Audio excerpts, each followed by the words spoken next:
Hello, good evening, and welcome to the Chronicles of Captain Pontos. I think this will be the first time anyone other than the party will have seen my new art refresh.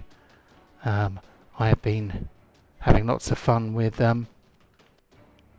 art packages, making everything look different, since the party has achieved their original goal of the campaign. In other words, they have found Pontus's foot.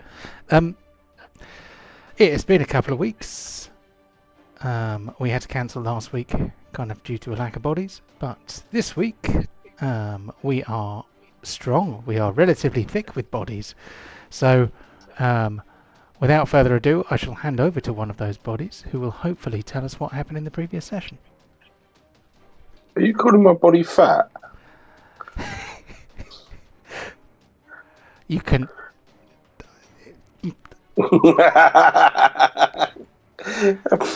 Carry on. They're confused. What do I say to that? Right. So last session, we started off like all good people at the end of a big fight like that, of just loosing the place. Anything that was not bolted down. Yeah. If it had been Skyrim, you would have been taking the pot plant and the wooden plates if we were able to, while the boat was thinking about sinking. So we grabbed what we could, including the big guy's flaming hammer, and then eventually we got back onto our ship and got to safety. So our beloved captain started pointing the ship towards the Orc ports on their island, while the rest of us, or some of us, decided to teleport back to Fairwick to revive the singular most important member of the party, of Chewbacon, because Duke says he has the ability to bring him back if he has the right materials, which we didn't have any on us, so we had to go back to Fairwick to buy them. So we did that with Borin carrying the body of the pig. And we had a nice evening, sort of chilling, having a few drinks, and bringing the pig back from the dead. And we're doing all good. The Kraken communicated with Pontos and said he wants him to take over the Orc fleet. In fact, just take over the whole of the Orc community on the Isle of Thrall and use it to kill all the humans in Arrowtide and all the elves in Fairwick and drop all the bodies into the Devil's Mouth, which is the big whirlpool in the middle of this lovely map. Pontos took all of half a second just mulling this over and went, yeah, all right then. And leaving Pontos and Karirook alone, unsupervised, while the rest of us are sorting this pig out, was nothing ever was going to happen to that, except that Pontos went, here, Karirook, do you want me to help take over all of this Orc fleet and we can command it all? And Pontos took a whole second this time, going, yeah, all right then. And then, as the pair of them are sailing towards Grimrock, a Orc ship approached them, and that's about basically where it ended. I think it went a bit slightly further than that. Now that's where my notes ended, so I apologise. No problem at all. Borin, Pontos and myself were chatting to the captain on the other Orc ship. We had quite a little bit of a chat. I can't remember what I pulled out. Oh yeah, you put out like the head and like the hammer and all that kind of stuff. Yeah, that's it. Yeah. And that he convinced the captain that actually these guys did kill the warlock fella. So yes, they're going to take us to their leader. And I think that's what was happening. So we were on the way to see the leader of the war band, or I think Pontos was going to challenge him, or we were just going to kill him, right? Can't remember. We hadn't actually discussed a plan on that bit yet. Cool. Very much along those lines. So thank you very much. So that was 2 of you giving us recaps there. So give yourselves inspiration.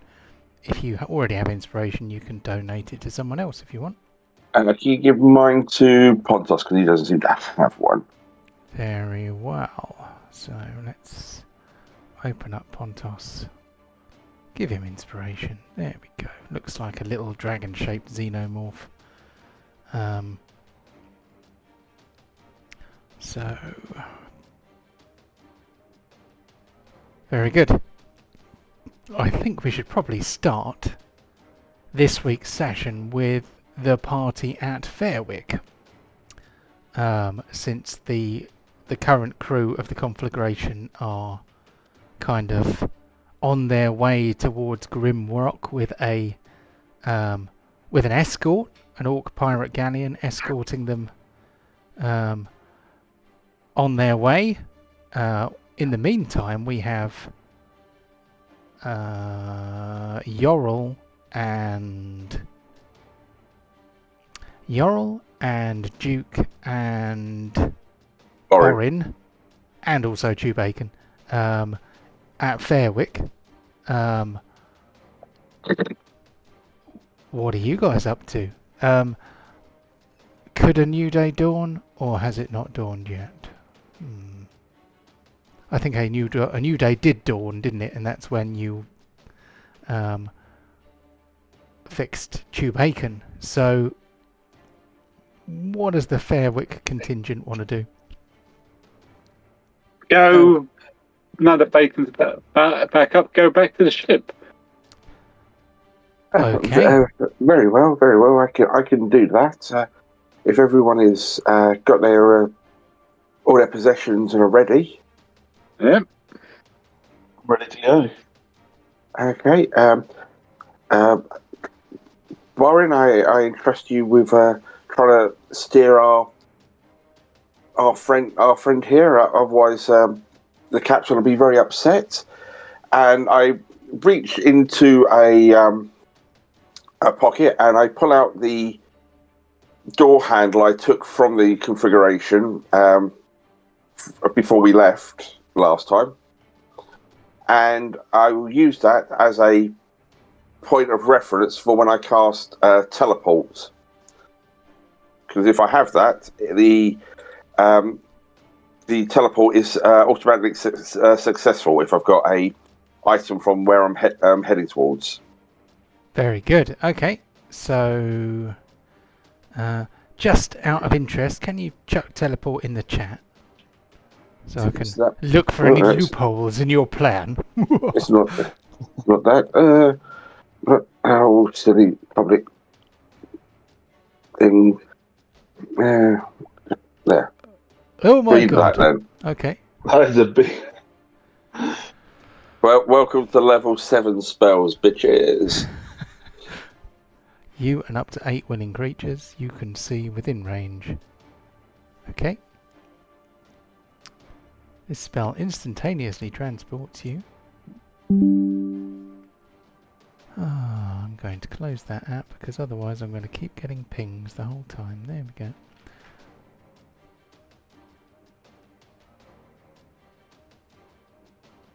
go. Just underneath the table bit where it says permanent circle, it says associated objects, means that you possess an object from the desired destination within the last 6 months, such as a book from the Wizard's Tower, bed linen from the blah blah blah blah blah.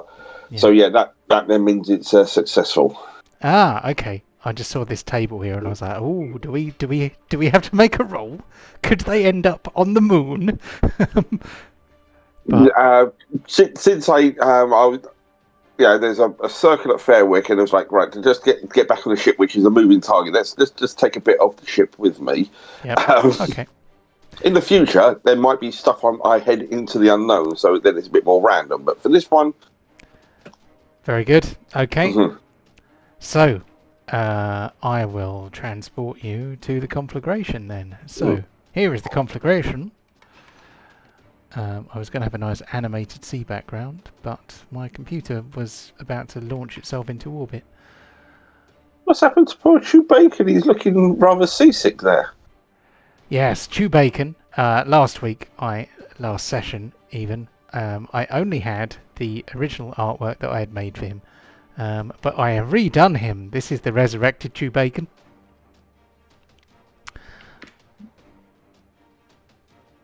So, if you've got a very big screen, Right. then so that is Chew Bacon, the familiar of the Warlock of the Leviathan. You see, he's been infused with his master's powers. You all teleport directly onto the deck of the conflagration. What you notice is that the conflagration is flanked by a couple of pirate galleons. However, they are not attacking. They are just keeping their distance, and they appear to be helping to sail the the ship, to their destination. Pontos looks unperturbed. I'm not sure what Karirook's doing. What's Karirook doing? I'm looking quite smug, I think. Cool. Yep. Let's Captain Pontos at the wheel. You could be in the crow's nest if you want. Yeah.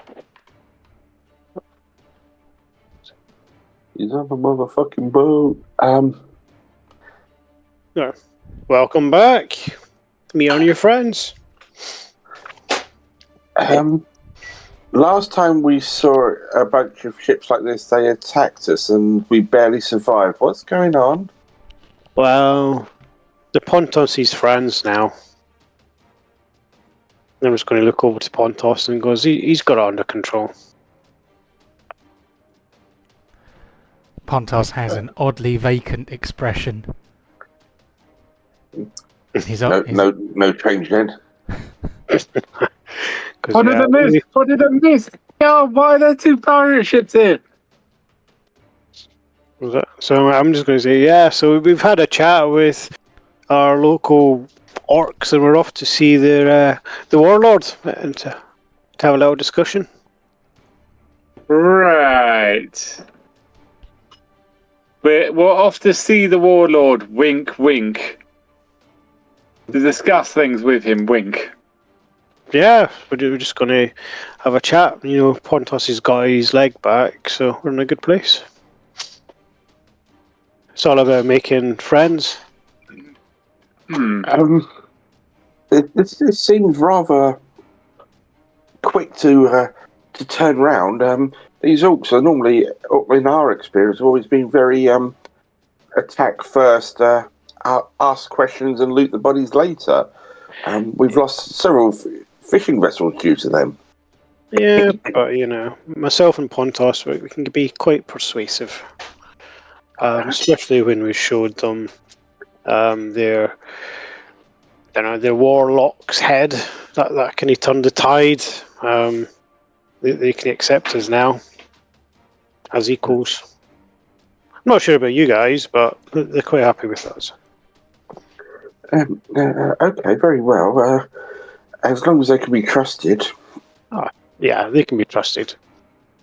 You know, as I said, Pontos has got under control. I think it might be some of his lost friends or family or something like this. I'm just going to turn around and wink at Pontos. You've got it, Pontos, haven't you? He's going to say, yeah, man. It's all under control. Oh, God, I've lost all reason, haven't I? The majority of the smart lot have left, haven't I? I've lost. Charles gone. Well, as long as it's all under control, I'm just going to study some of my research just to make sure I've got everything prepared that I might need in the upcoming conversations. I guess we're having. Is that the correct term? Yeah, there's nothing to worry about. I suggest you meditate like I'm about to do. You know, I think everything's going as it should. Yeah, so I'm just going to prop myself up against the mast, sit down, cross-legged, and put the staff across my lap, and just going to focus on the crystal that's just floating like an inch or so above the top of the staff, and just have that as my focus as I just meditate on all of this. I would like to walk. Sorry, I would like to walk separately up to these two and just like, whilst he's away from them, just go, okay, what the hell is going? Like try and motion Karirook, because what the hell is going on? You can't honestly trust these people. They've been trying to kill us all this time, and have killed all this lot fishermen. Pontos looks over to you and he says, Do not worry, Borin. Prepare yourself for battle. Soon, all of these orcs will be my minions, just like you.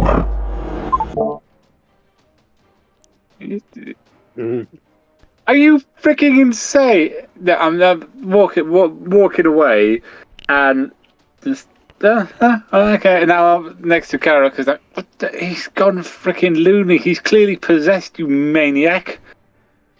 Yeah, he's possessed in a good way. We'll be fine. Oh god damn it. Okay, well, damn it. I've got. So look, think of it as a peace mission. It's not a peace mission. You want to go and kill everyone? Well, no one said that. Yes, he said that. He's not going to kill everyone. You know, Oh, so you're okay being a minion, are you? I am no one's minion. Well, he said you are. No, he said you are. Not me. Yeah, you included. Nah, We're meant to be the good guys. That guy is clearly evil. Nah, nothing wrong with spicing it up now and again. Oh, Don't worry, there's a plan. what plan? There's no plan here. It'll happen. Let's see where we go. Honestly, the majority. Oh, it's like the majority of insanity is left with. Oh, thank God.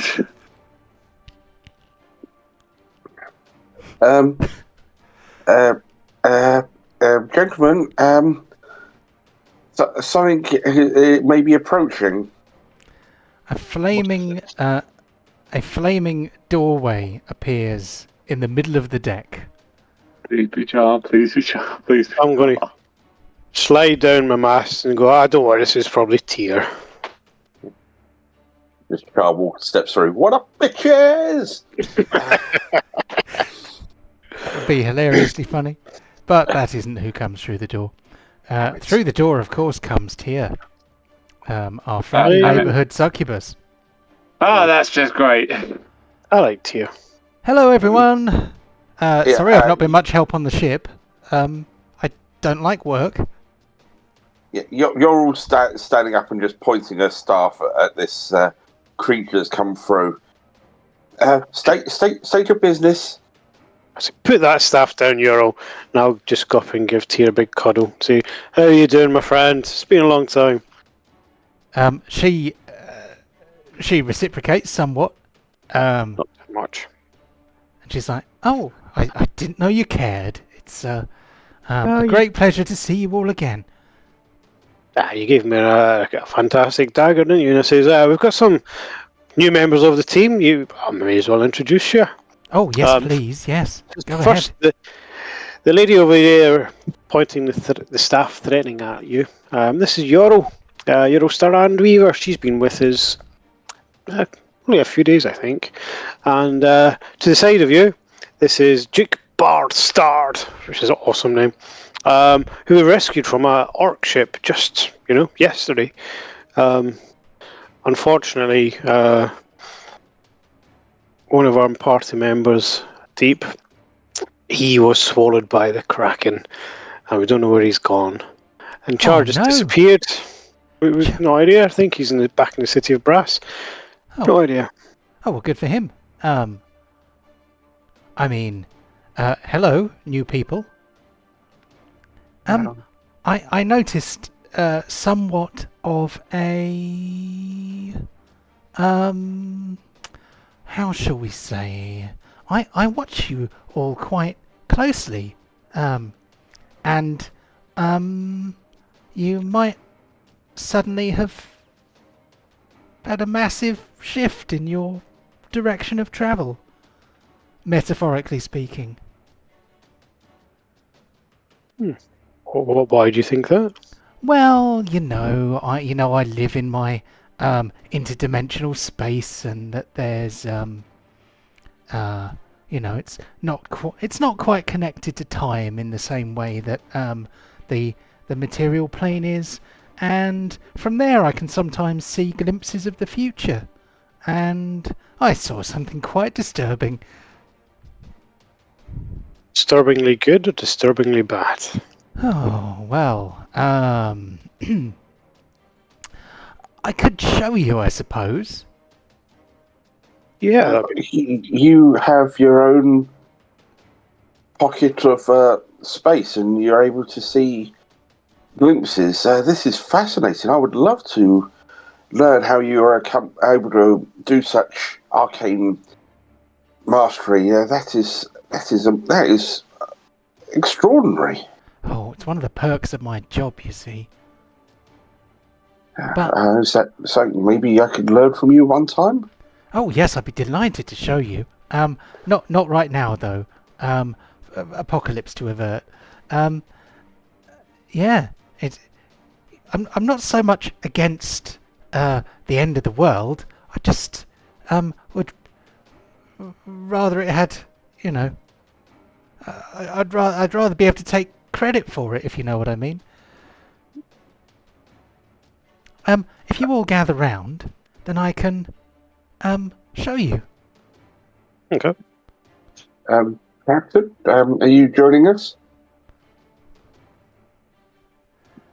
Pontos just completely ignores what's happening, occasionally reaching out to scratch Chewbacca behind the ears.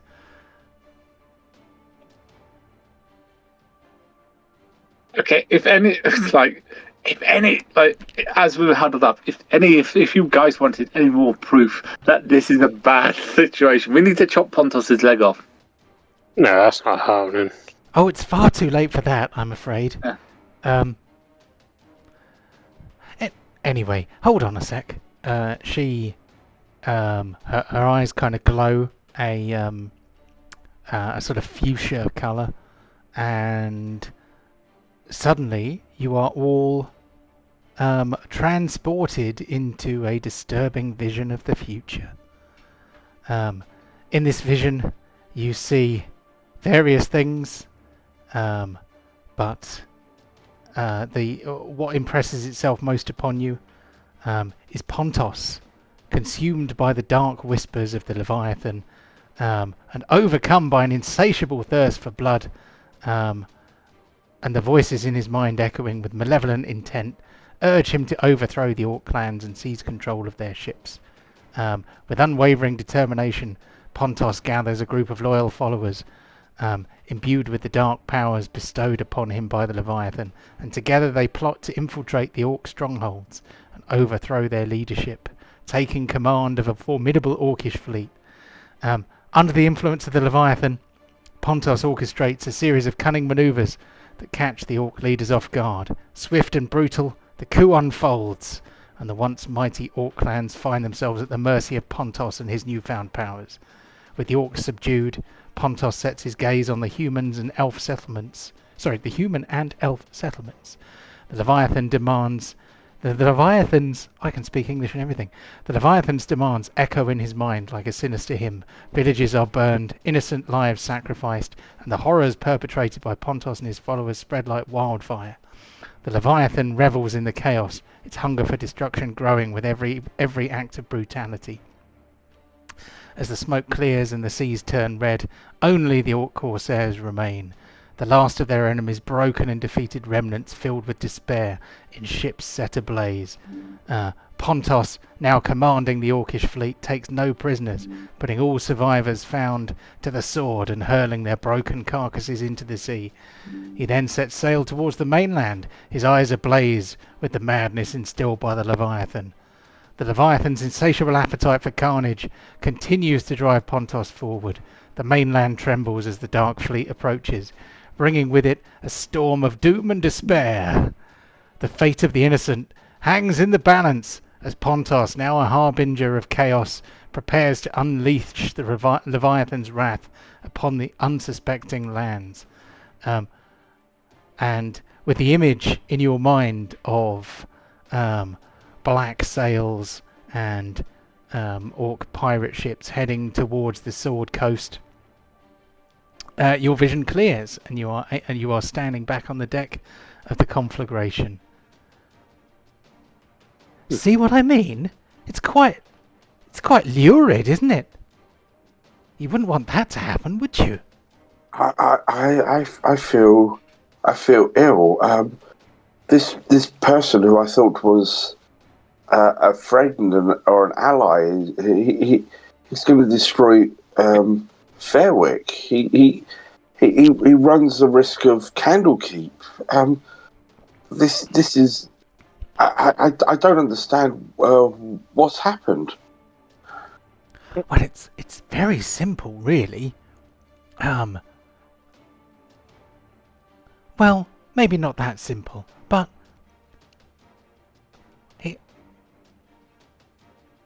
the Leviathan is a chaotic and evil god of the sea, and well, Pontos is now his most powerful what's the word? His most powerful avatar. His an outstretched fist of the Leviathan's desires. That sounds wrong. You get the idea. Goddamn succubus! Mine always in the gutter. I'm sorry. Where am I? Where am I in this dreamland future prediction that you've? I don't know. Didn't you see yourself in the vision? Unfortunately, not. Oh. Well. I'm not sure whether you should infer anything from that or not. I don't want to kill Pontos, but I've heard of. No offence, madam. I guess is the best term since I already just met you. Sometimes demons and devils can make these agreements to ensnare souls and capture bodies and that for their purposes. Are we talking that, or is this even more so? Well, I suspect that Pontos doesn't know quite what he's let himself in for. He didn't even really have to give permission, because you see, the spirit of the Leviathan was already in his foot from the previous owner. So as soon as he put it on, it could get right into him. So what you're saying is, if someone else had that foot, it would affect them instead. Oh, very likely. I'm not sure, really. I suppose it would depend whether he was still alive or not. If you just chopped his foot off, then he would lose a foot. If his foot was the last bit of him, then, well, maybe the power of the Leviathan would be there.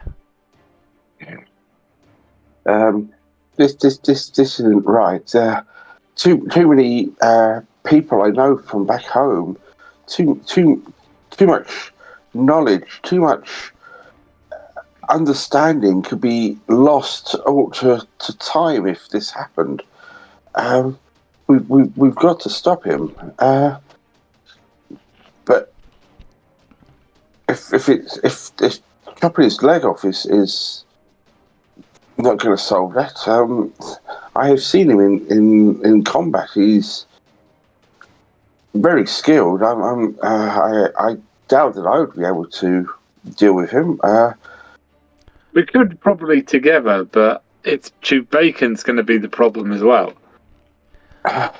Yes. There's got to be another way of doing this, surely. Well, there's one other thing you could do. You could try and defeat the Leviathan. What? Yeah, that sounds cool. Yeah. So what, we will just leave him now? Is the Leviathan similar in nature to a god? Oh, the Leviathan is a god. Absolutely. Oh, perfect. I think that might be the way to go. We just need to convince Pontos or have him distracted. So you're on about us descending to the depths of the devil's mouth and facing off against that ravenous creature in its territory. Surely there must be a different way. That's suicide. Well, I mean, if you just go toe to toe with it, I mean, your chances are none, slim to none. No, definitely none. However, let's see. It must have some weakness, or maybe the gods created a counter for it or something. This just sounds madness. But well, you see, I don't think the Leviathan's been here for that long. Less than 100 years for sure. So who's he displaced?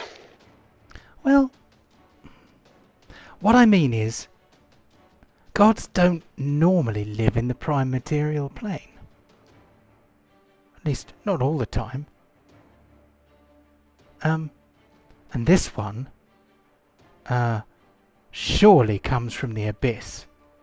I'm just wondering how it could have got through and be living in the sea here. That's not what they normally do. So, do we need to try and find the answers to this mystery before we descend down? If we suddenly all leave this ship, Pontus is going to get very suspicious. But I don't think he'll care. I could try to send him to sleep. I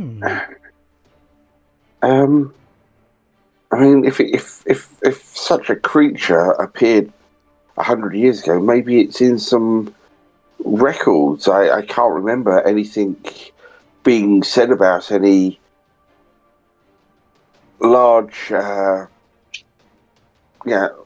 magical effects at the time. But just how did it get here? If there is some kind of portal or some summoning that brought it here, that's some incredible magic to do such a feat. Yes. Well, there's something quite special about this area. It is thoroughly suffused with powerful magic. I'm not entirely sure why, though. I think that's you've been to here do for with a it. while. Yes, the Netherlands, were here for quite a while, sort of several hundred years ago. If we were stationed here to monitor if they returned, which they never did. These individuals, I think, can confirm more than I can that their stories were quite incredible when I heard them.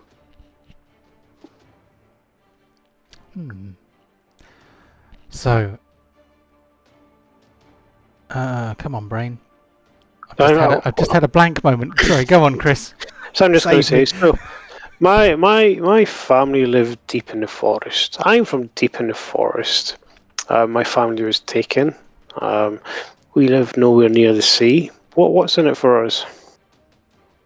I know you've got friends and family here, but bigger picture. I've got a mine in Fundy. I've got a mine that I could lose. What's in it for myself? How do you mean? Well, if Pontos becomes a navy captain and an avatar for this Levi. Why can't I say Levi? It's going to be all very, very coastal. It's not going to touch the forests for a long time. I wouldn't bank on it only being a coastal attack. But you make a fair point. You could just go and hide in the forest while the Leviathan grows in power. Karirook running away. That's what I do. I pick my side, so I could just side with Pontos and the Leviathan.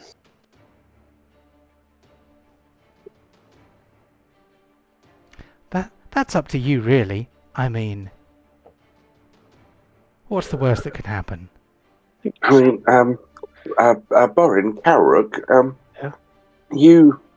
You ventured into the Netherese ruins on the Isle of Dread. Did you come across anything that could have done this, or do we need to search elsewhere? There is one thing. Our friend Char let a mysterious beast thing free. It definitely wasn't the Leviathan, but it could be connected. Who knows if it wasn't you gotta the time might not work the same way over there, so it could become the Leviathan. That is a good point. What did you let free? It was some misty thing that was hanging on a roof. In the lighthouse. Oh, that! God, yeah, okay.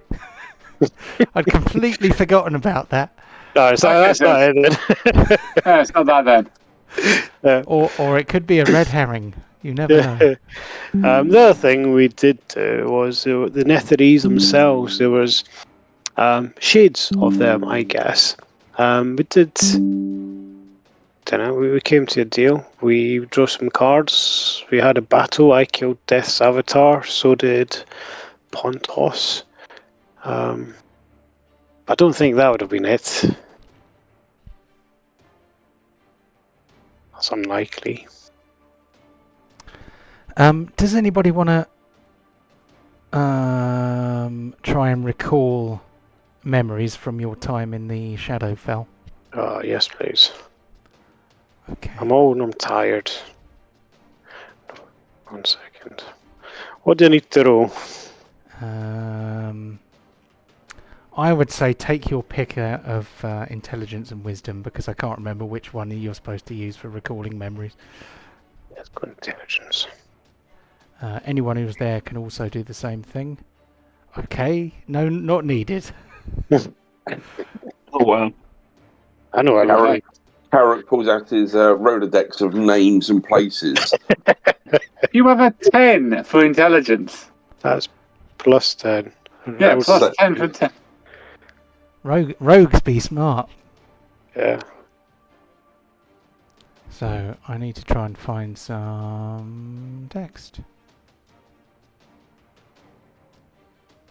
So Karirook, his mind is sharp as a tack. Hi Aidan, by the way.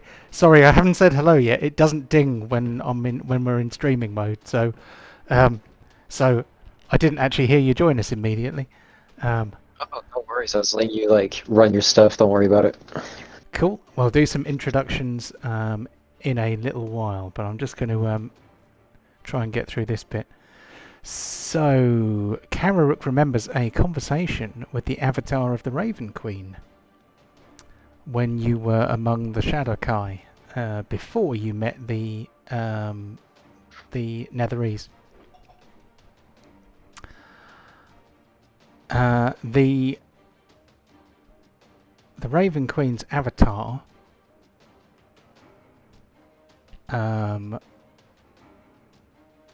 told you that the Netherese enclave there was the lost enclave of Jethair, and the words exactly are, as their civilization crumbled, the Netherese enclave fled into the Shadow Realm. Here, their magic was failing, and so they fell. The mountain that they built their castles upon, remembering at last that stone should not float. They crashed into a great island, sundering it utterly. A Mythalar, the power source of their enclave, fell into the sea, creating an eternal vortex in the water, in the sea between the three small islands that were all that remained of the ancient landmass. In the material plane, the world was likewise transposed. And then, further to that, a few survivors built a fortress, a mausoleum to their eternal hubris. The Netherese have since been changed. The Shadowfell has gradually leached the life out of their accursed bones, and their shadow-distorted magic has kept some of them still alive. But that, yeah, so you remember something about the creation of this place and how it came to be like it is. I'll explain this to the party. Saying exactly as you said it, pretty much. So the power that created this vortex, there may be something there that maybe that helped drag it through wherever it was going. So if we go and see this artifact, maybe we can do something about it. That would involve travelling back to the Shadowfell to find this artifact. I mean, if it was becoming unstable and it was dropped like that, I mean, that release of arcane energy could possibly have caused it, I guess. Whether removing it or destroying it would draw the Leviathan back to its home plane. Who knows?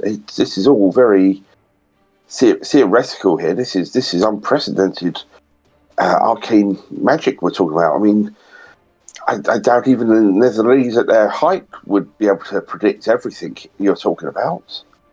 Well, we did say come on an adventure you're on. But I believe, something must be tethering it to this plane of existence, and it must be that artifact. We destroy that artifact, we'll break that tether, and I think we should be in a good position then to save the world and become heroes, even more heroic than we are. Question is, where is the artifact? Bottom of the sea. Yeah. Are we sure about that, though? That's where it was last seen. Yeah, that's what's creating the vortex. Okay, so how do we get to the bottom of the sea in a giant vortex? I don't have it at the moment, but a couple of things here. First, from what you were saying, Master Karirook, it sounds like the artifact is probably still in the Shadowfell, so we'd have to go to there to retrieve it or destroy it or whatever. I can do such a thing, though I would need an item. Hopefully there is something of that ilk back at Fairwick again. And and then from the school, like if there's a scroll I could possibly purchase. I never bothered to study it myself. I thought it was a bit a waste of my time, but I've seen others where they have the ability to cast an enchantment on allies to allow them to breathe underwater for a number of hours. So there are ways we can do this. I just don't have those spells on me, but I'm sure we could possibly purchase them.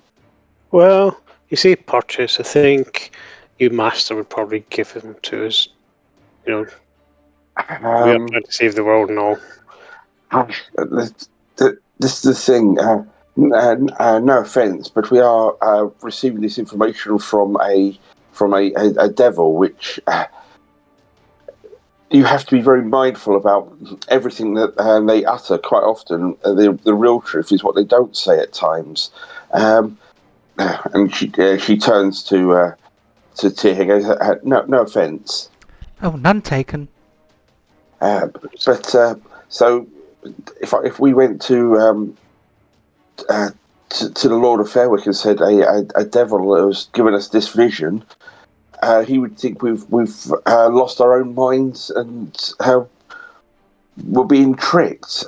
So I think it might be better to just purchase the scroll honestly from the facilities there, and the biggest issue would be more the second component we would need. I have means to travel to other planes. I've never actually done it. One of the key things you need is an item that is attuned to that plane to help guide you as you travel across the astral seas. We would need something that is attuned to the Shadow Fae, and then also something that is attuned back to this realm for us to travel back. Okay, I'm sure we can come up with something. I think first problem, and I'll point to Pontos, is to convince him that we need to turn around. Don't think that's going to happen. Well, I mean, just Jude. You could go along with it for a bit. The further we go along with it, the deeper and deeper we go into enemy territory, and the more hard it is to get ourselves out. Well, there is that. She yawns. Oh well. I think I've done enough damage for one day. Good luck. But before you go, yes? Do you have any more axes for Boren? Any more axes? Yeah. No, I'm afraid not. No. So Tia, if like I said, if we do stop this image of dread that you showed us, if that is actually what could happen, some of these abilities you say you can do, I would be fascinated to possibly learn how to do those for my own research, but this is all in the future. I understand, but bear that in mind. I'll give you a tour.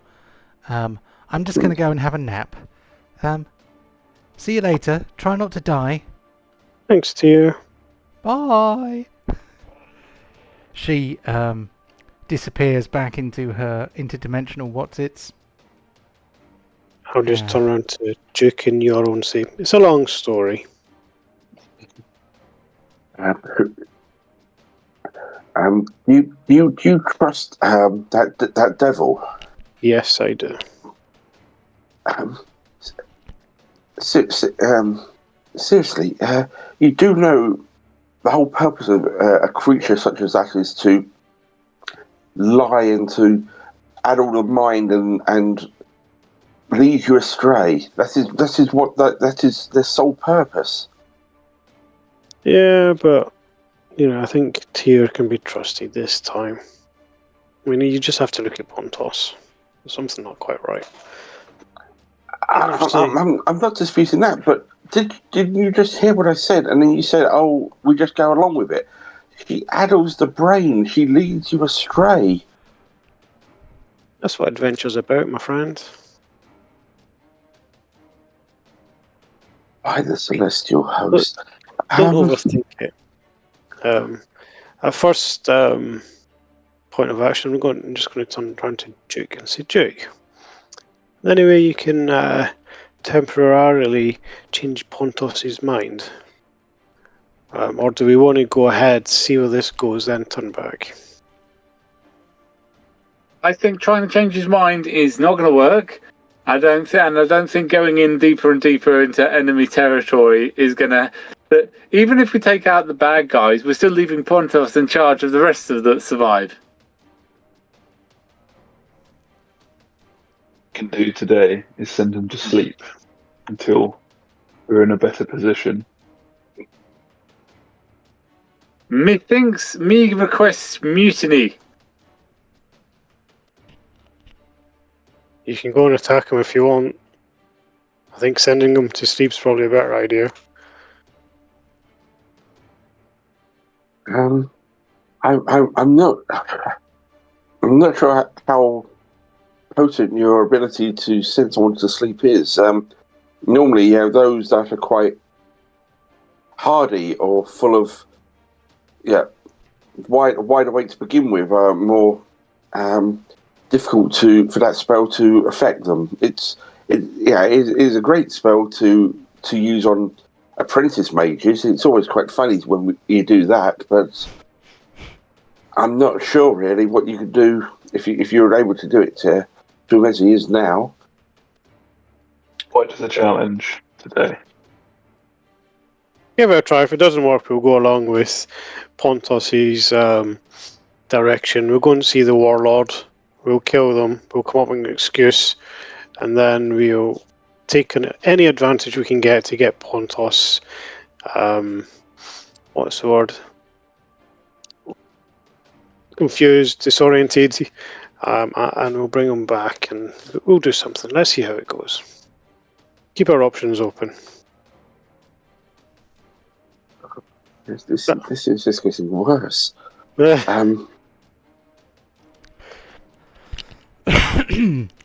you going to give it a go, Luke? I'm going to give it a go. Say it again. I will give it a go, yes. I'm going to try. Cool. Let him have it. Right.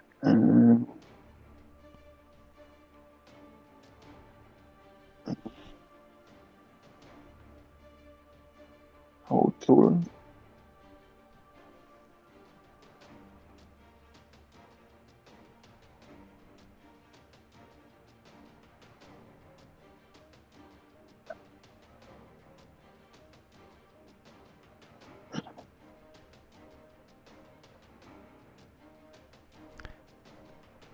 Are you looking for it?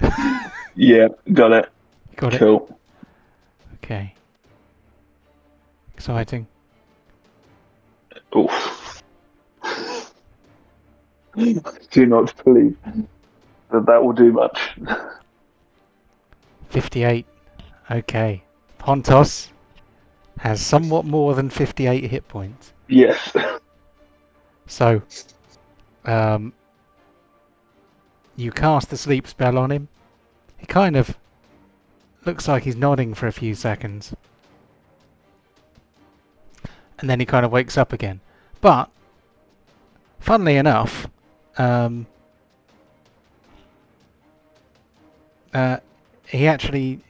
has a clearer look in his eye. He doesn't look kind of stiff and severe looking like he has done for a little while. He kind of looks more like himself, as if maybe the spell has had some effect on the Leviathan's influence over him.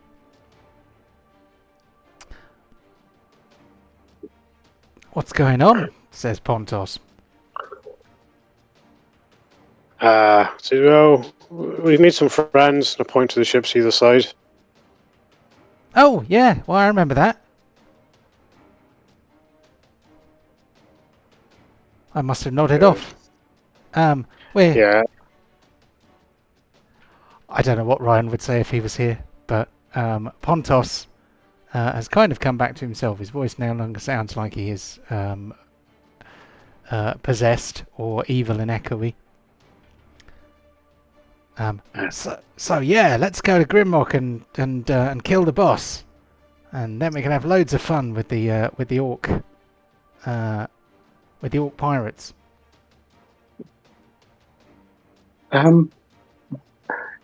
If you're going to be a captain of a ship, Pontos, do you think it might be worth having a force that could salvage anything that you sink? Well, that sounds very useful. Yeah. I don't know it now, but do you think you could do a detour back to Fairwick, and I could get a scroll or two that would allow you to have some of your orcs that could swim underwater? It could help with some surprises, or it could help with salvaging. Oh, well, I can already breathe underwater. It's one of my new powers, and I think I can use it so that you guys can breathe underwater too. Oh, you can you? Hmm. Oh, this is fantastic. Right, okay. Like, and sort of just Yorl brings her voice down to the others. Goes, right. So, are we going to try and face this Leviathan, or are we going to try and go to the other to the Shadowfell?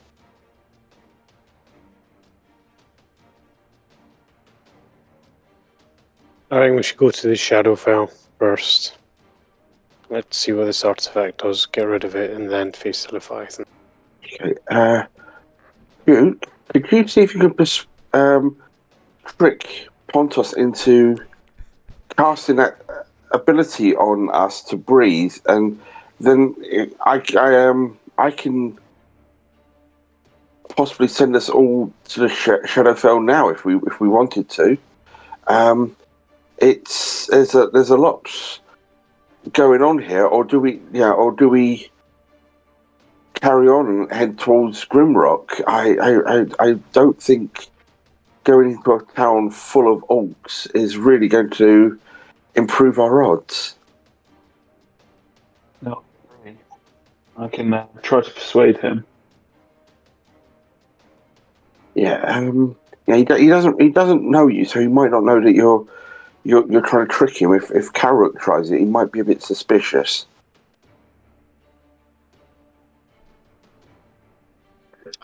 Go for it.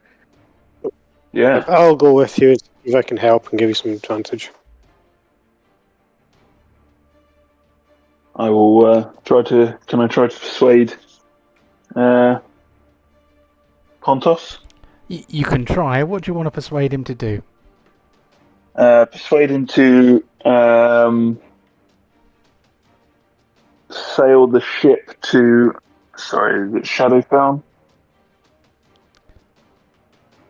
Well, it's more he's got an ability to allow us to breathe underwater. And they breathe underwater, yes.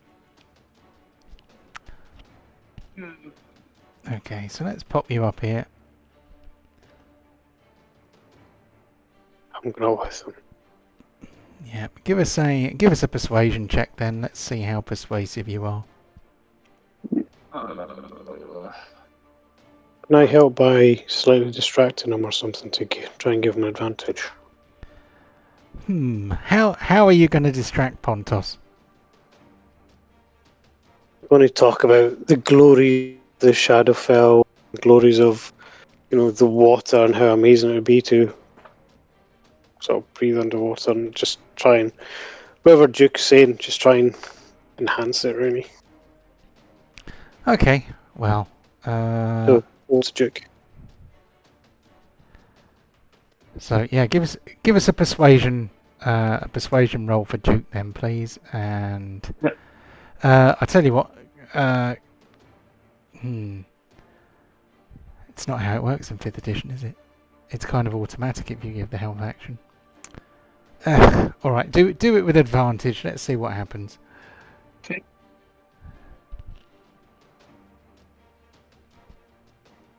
19. So, what would he roll to continue to keep his current course of action?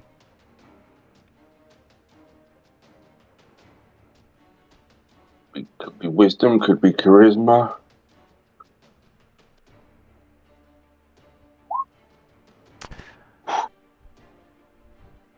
That's his best charisma-based skill.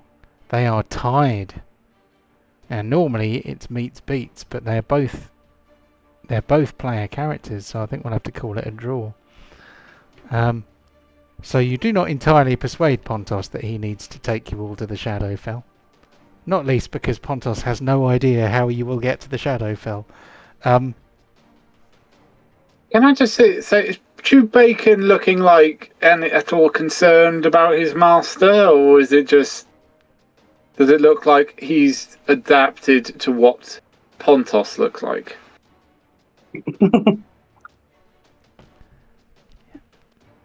You're on about Baby Yoda, the angry boar.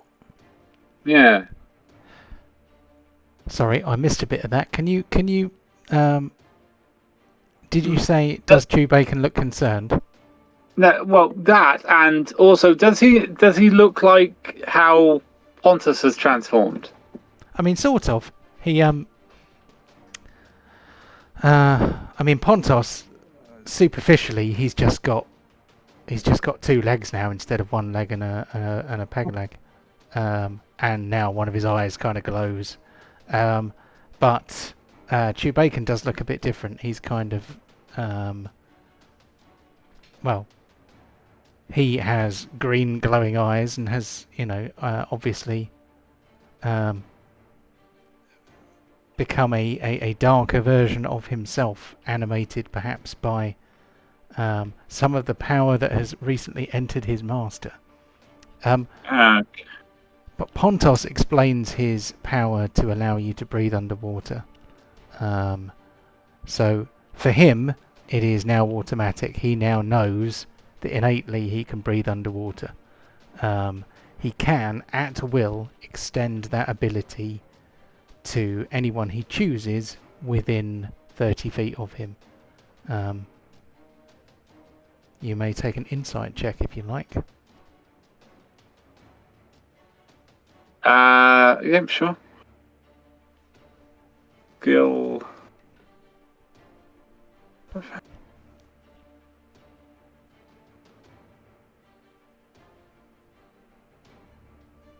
No. You think that's all there is to it, and that he has given you a full and a full and complete description of his ability to allow people to breathe underwater.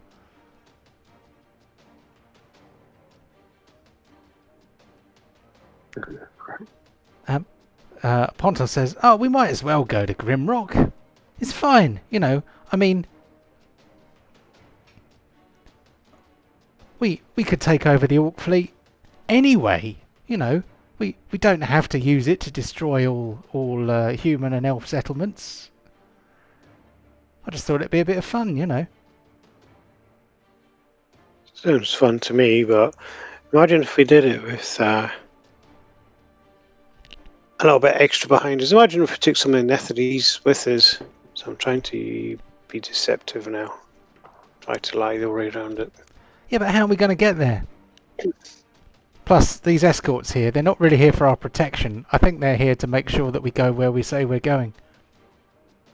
Well, how about we go where we're going, we talk to the Warlord, we sneak attack and kill him, we take him over, then we go to the Shadow Realm with an army and see what we can do.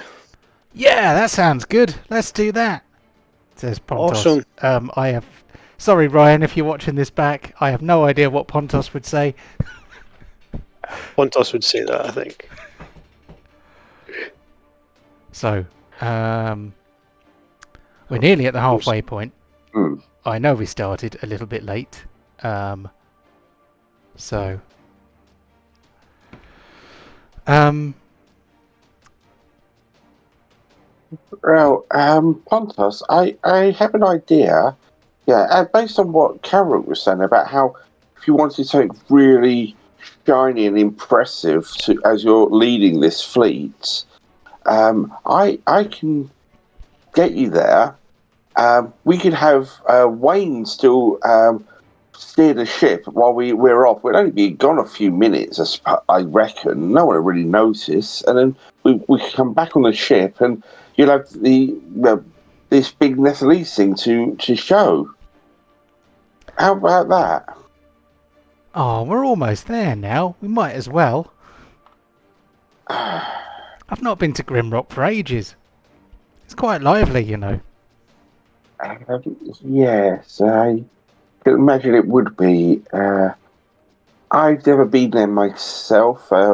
Strangely enough, I stand out a little bit compared to the orcs there. It's all right. You can pretend to be one of my slaves. I'd rather not pretend to be a slave. But you sure you don't want to go back to the Shadowfell and get a big impressive things from the Netherese to show? I mean, have they got it? This impressive thing? Well, I thought they just had a deck of cards and a crappy fortress that smelled like arse. according to your friend, I think is it Tia? Was it? Yes. Yeah, according to her, there's a really big shiny thing that we all missed, and so she was just letting us know about it. Oh, well, I mean, I never pay any attention to what people are saying. I just like hitting things with my axe. Yeah, we know, and you're very good at that, I must admit. Oh, come on, I want to hit something with this hammer here. I haven't even tried it out yet. Come on, man. Okay. Well, we'll do what we can, but if you promise us that we can, once you've met the orc boss and everything, we can go on this. Just so you've got something to really impress everyone. Then I'll help you. That's not a problem. Yeah, that's the way. Okay, we'll go to Grimrock. We'll kill the boss. We'll get drunk, and then we can go to the Shadowfell. Not necessarily in that order. We could get drunk first. What do you reckon? I don't suppose they've got any nice 300-year-old elven wine, have they? No, but there's some rum in the captain's cabin. Couple of barrels. Okay. I'll see what I can do then. Right, I'll tell you what. I am going to let's call a break there. And I'm going to go make some coffee. I will leave the chat running so that you can turn the airwaves blue and get me cancelled on YouTube. So where's the button that changes the thing? It hasn't happened so far. We're doing fine. There we go. Onto the break screen. And let's come back in about 10 minutes, and then we can I can introduce you all to Aidan, and then we can have a brief jaunt. I don't know if it will be a brief jaunt or not. Have a jaunt to Grimrock. Yay! Yay! Yay! Surrounded by enemies on all sides. It's just where the elf mage really wants to be. Oh. Yay. Put him in the hold. Put him in the hold. What's the worst thing that could happen? There's quite a lot that could happen to her. Yes. I'm off to say goodnight to my daughter. I'll be back in a couple of minutes. No worries. Cool. Right, catch you in about 10. No worries.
Is there anyone else here? How's it going? Ah, good, mate, good. So, hello there. Hey. You don't sound native. Well, I'm native, but probably not to the same island as you guys. No worries. Whereabouts? I'm from Quebec. Oh, okay. Well, very nice part of the world. I mean, aesthetically, mostly. Right now, it kind of sucks. Not gonna lie. What? Well, weather-wise or just life? No. Just general direction of the country wise. Like, honestly, John keeps talking about how it's a socialist utopia. I wish, dude. I wish. It's I have no such luck. I'm not a commie, but goddamn, like universal income would be nice right about now. No, I've only been to Canada the once. That was about Christ, how long ago? That was about nearly 20 years ago now. To Toronto for honeymoon at the time. So it was kind of weird because going around and like your age of history is so different to home. It was just like, we checked into this hotel, and they went, come in, they go, have you happy with the room? I said, yeah. Just one question: where's the light switch? I can see there's a couple of desk lights around. And they went, oh, so you got to remember this hotel is 100 years old. It wasn't designed to have ceiling lights. I'm going, my fucking house at home at the time was 100 years old. It's got bloody lights in the ceiling. It was just this whole readjustment on what classes as old and history and stuff. It was just really, really bizarre. Oh, definitely. But I mean, we have like several places that haven't changed since the English and the French showed up on the coasts. Especially in my area in Quebec, we have some of the oldest districts like in the country, and even then, like I'm sure the building you live in is older than that place. So, well, where I live, I think this house is probably only about 20 or so years old. So, right. 30 years old, but. Literally, where I am, you go 8 miles straight along, and I'm in a town called Rochester, and that was where Dickens did all of his lovely stuff. And the high street there, literally, you go from a house that's 200 years old, the next one's 300 years. It just alternates. Literally, some of them are leaning right over the high street, and there's also a best part of 900-year-old castle and cathedral in Rochester as well. So, and my house isn't that old, but there's some stuff not far away that is got some serious history to it. So, but I'm not saying that to brag, but it's just one of these weird things of just different countries. I totally understand. I know, like, I understand that, like, most of our continent is, like, very young as far as, like, world history goes. Mm. But, no, so like I said, I only been there to Canada once, but yeah, I found it was very friendly and wouldn't get out of town. It was very, very beautiful scenery and landscape and everything, but at some point I want to go back there and explore it some more. It's definitely worth it. Like, there's a lot of like really nice places to check out if you go off the beaten path. Mm-hmm. If you don't speak any French, though, avoid avoid Quebec. It's not worth the hassle. Yes, sadly, even though I live in Kent, so I am. Yeah, from Dover, we are only 24 miles away from the coast of France. I cannot speak. I barely speak English. Foreign languages, I just could never get my head round.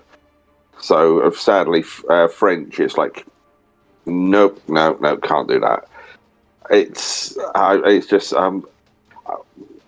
languages never fully stuck in my head. The thing is, though, if you speak English, you don't need to learn anything else, pretty much. Let the world adjust to you, right? Yeah. Exactly. I mean, I tried to learn at school. I tried to learn French and I tried to learn Spanish, and the bit straight off the bat, I could not get anyone to explain to the point that it made sense to me. Is why is that female and why is that male? Who justified it's an it? Yeah. Boy. Just I've yeah. I've been speaking French my whole life, and I couldn't tell you. I really couldn't tell you. It's really just like it's like to me. I think it's like phonetics. Like it's like what sounds right. Honestly, it's weird. Like a chair will always be female. I don't know how to say it otherwise, man. It's knowing all the correct words to go round it. So, yeah, if it's female, you use these ones. If it's male, it's these ones. It's like, how do I know it's male or female? It's a chair. No. Yep. It was one of those. I could never. Yeah, if someone could have clearly said, "This is reason. This is the logic. This is why." I could have maybe got my head around it. That's why I prefer science. It's like A plus B equals C every time. Makes sense. And then straight off it's like, if you can't explain that, and it just so almost from day one it just lost me. I could not get my head around it. But it was just one of those. I mean, modern English is also 3 languages in a trench coat, so. Oh, it's an absolute bastard, and like also, especially nowadays, where like, oh, every year let's add a few new words to the dictionary, and it's all slang terms or bits from TV, and yeah, when Homer Simpson's doll gets put into the dictionary as a recognised word, it's like really, we're just. I remember when they introduced tweeting to the dictionary. Yeah, it's. No, come on. But no, the French don't get it either. Don't worry about it. It's something we're born with. It's. But not actually the French Canadians, but the French in themselves. In the world, there's a lot of issues with the French because they're in Europe. They're basically in the glorified crossroads of every other country. So if they want to cause trouble, they just cause a strike and it stops everything. Yeah. But recently, all these the protests in France. I can't even remember what it was. It was to do with the farmers. And so the police were called, had all of these barricades to stop the farmers getting too close to important areas. So what did the French do to combat the police picket lines and everything? They got their muck spreaders to just drive past the police, absolutely showering them in shit. You had all these riot police getting absolutely coated in muck spread. It was great. I like France. I've been to France a few times. Marseille's amazing. I didn't like Paris. I think Paris is a bit like London, a bit full of themselves. But once you get outside Paris, it's amazing. I like it. I think Marseille's brilliant.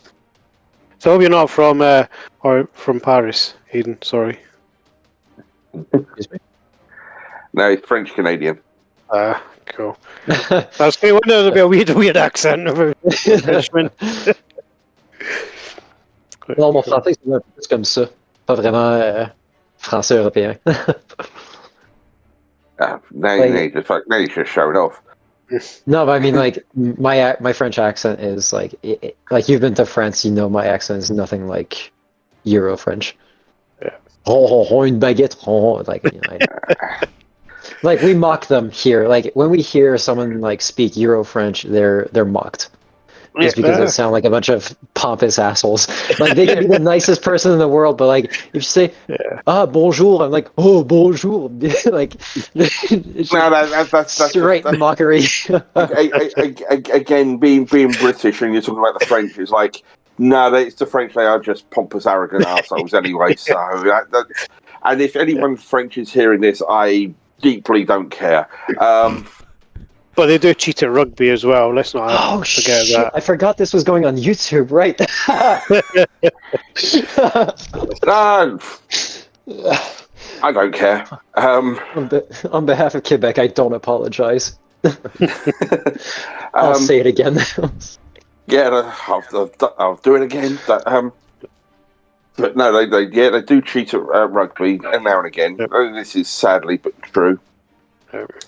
But no, at least now, in a weird way, one of the few good things now we're out of Brexit is hopefully all the duty free's back on for us, because especially with the Eurotunnel, it's about 30-minute drive to the tunnel. You can get on the train, 30 minutes under the channel. We're in France, straight out the terminal. You're into one of the hypermarkets. You can load your car up with a load of beers, full of beers if you're doing a party, for like half the price. Get back on the train, back home. You can be done and dusted in the morning. Haven't really set foot in anything that's actually French, and you've got a load of cheaper beers and that for a party. Fantastic. Awesome. Doing those booze cruises was one of the best things about France. But what you said about the French accent, whenever you hear it so pompous, it's a bit like people I've spoken to before that like Americans, and they think the English accent is Dick Van fucking Dyke. God blimey, Mary Poppins, fuck off! He did so much wrong for being Scottish. I'm going to just fully agree with the Americans just to wind you up. Yeah, but you got Mel Gibson and Bravehearts, and that don't even start. Exactly. So we've all got those we can look at. So Yeah. Welcome to JC Roleplaying for your top political commentary.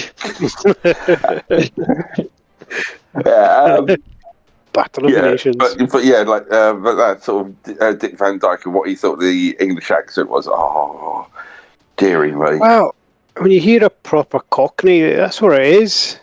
It isn't. It isn't. I mean, I work in London. I've heard all of that. It is not what he fucking brought up. Or threw up. That's what it is. That's the accent that annoys me. Sorry. You don't have a proper Essex accent, but you know what's the guy's name? Big teeth, dark hair on the TV. Joey Essex. Yeah, that's vague, my dude. Yeah. I mean, like I said, I'm not from Essex, so I'm not getting associated on that one. But the Essex boy, wide boys. Oh, Jesus. Yeah, that's it. I know a few of those, and it's almost just worth watching. Just let them go off, and you just sit back with some popcorn and just get entertained as they're strutting around, just trying. Yeah, I'm the best, aren't I? Innit? That's it. Sit back with what? Yeah. But no, we've only just recently lost Nate, who was in Washington. So sort of. And we've now got another transatlantic player. Well, that's cool. But I did miss the intros and didn't want to interrupt. So, but I did get the American part. No, he's not American. Canadian? I'm continental American. Continental American. What? Yeah. And what is the difference between them? Well, I'm not from the United States of America. I'm from the continent of America. Well, North America. Oh, right. Okay, North America. Yeah. French Canuck. Right. Oh.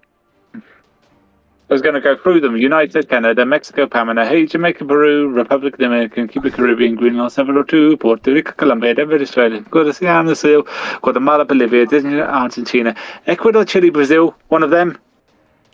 Are you going to do the rest of the song from the Animaniacs then? No, I'm just doing the top America part. That was quite impressive. That was. Yeah, I was quite impressed. I was quite impressed. You got that far onto it. Actually, that guy still actually knows that song because they have done it at Q&As, like various Yeah, he gets Comic-Cons. asked to do that so many times. I can get halfway through it and then I run out. Costa Rica, Belize, Bermuda, Bahamas, Barbados, Easy for you to say. Taiwan, Paraguay, US, Serbia, French Guiana, Barbados, and Guam, Norway, Sweden, Iceland, Finland, Germany, Ireland, Peace, Switzerland, Austria, Czechoslovakia, Italy, Turkey, Greece, Scotland, Romania, Ireland, Albania, Cyprus, Russia, Oman, Cambodia. Where the fuck is Ireland? Where the fuck? It's in there. Yeah, it's. I'm not sure what's more impressive: the fact that they were able to get the whole list of about 180 countries, but they were able to then get it into that tune. Well, I mean, they also added like territories into it, so they kind of like added out some rhyme schemes. Yeah, but it's still like trying to fit just names like that into a tune. It was like, what the hell is this? But It'd be the 50 really states of the impressive. capital is way more impressive. Well, yeah. It'd be impressive. That one if they doesn't got, sound more limericky, though. But did he manage to get some Welsh names in there like that? oh God, no. That would have been impressive. I know that's it. That name place is just a tourist trap. I mean, I'm sure they created it. Well, not necessarily created it for a tourist trap, but it is such a tiny little town on the island at northwest of Wales, and it's just there. It means something about there you go, St Mary's Church in the hollow of the White Hazel Nut near the rapid whirlpool, and the Church of St Cecilio of the Red Cave. Yeah, so it's just like, what's wrong with just like the name of the local town? It's just like it's just completely over the top. But I think they invented it in something like 1860, just as a tourist trap. So Clanfair. Can't even. It's on my screen. I can't even see it. I'll stick it in the chat as if you guys have. Control C. Lampere, yeah, whatever. Oh yeah, that one. And yet there's that clip of the news reporter who does it perfectly right. Yes. Yeah, it was a weatherman who was just showing off that time. Yeah, and he did do it. He did perfectly. It was. Yeah. My wife's Welsh. She's like, yes, that's right. Yeah, the Welsh poppy ping microwave. There's a better one. Pesky wibbly wobbly. It's a jellyfish. That's right. Yeah, but like in a way, yeah. They may have been in the past odd jellyfish appearing in the on the west coast or whatever, and it's like it got a name, pesky wibbly wobbly. Microwaves have only been around recent history, so you would have thought, okay, everyone, give or take some nationalities with French and German all that lot, but it's still going to be microwave of some kind of fashion. But no, Welsh poppy ping. Why? Because that's the noise it made. Fair enough. There are much worse reasons to name a thing, I am sure. Yeah, but it's just it's still bless them. Hey guys, I am back, as you can tell. Mm-hmm. I was trying to do some things which I shall not tell you about just yet. So I say I'm Scottish. My wife's Welsh. We live in Wales. It's an interesting household at times. Especially this time of year. Yes. Never heard of people living in a whale. Oh, it's great. It's nice and cozy and damp. Well, Jonah did. No. Yeah. I saw Pinocchio. He was fine. Was he though? He had food. He was alive. He weren't ill. Oh god, what was the whale code? Oh, that's gonna annoy me now. Doesn't it? It's alright, I say I live in Wales, but I've got a Chester postcode. Chester? Yes. I am It's a CH confused. postcode. Yeah, I think most of North East Wales where we're at is LL, but I've got a Chester postcode. Probably because we're so close to the border. So you can escape when you need to. Yes. You still have Either police way. cars with two different words on them. Yes.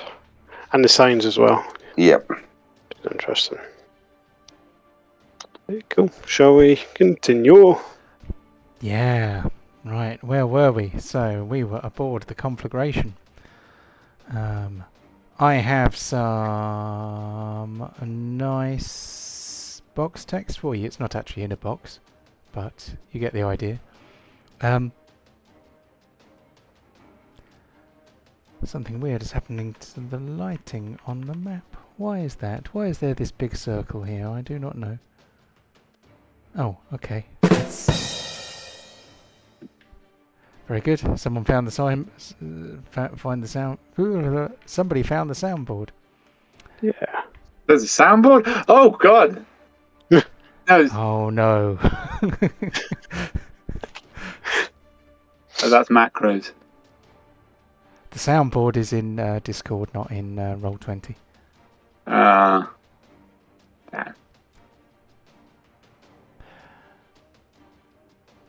Okay. What am I trying to do here? I'm just trying to check Yorl's ability to see. I don't know why it's creating walls of light. Never mind. It doesn't matter. So,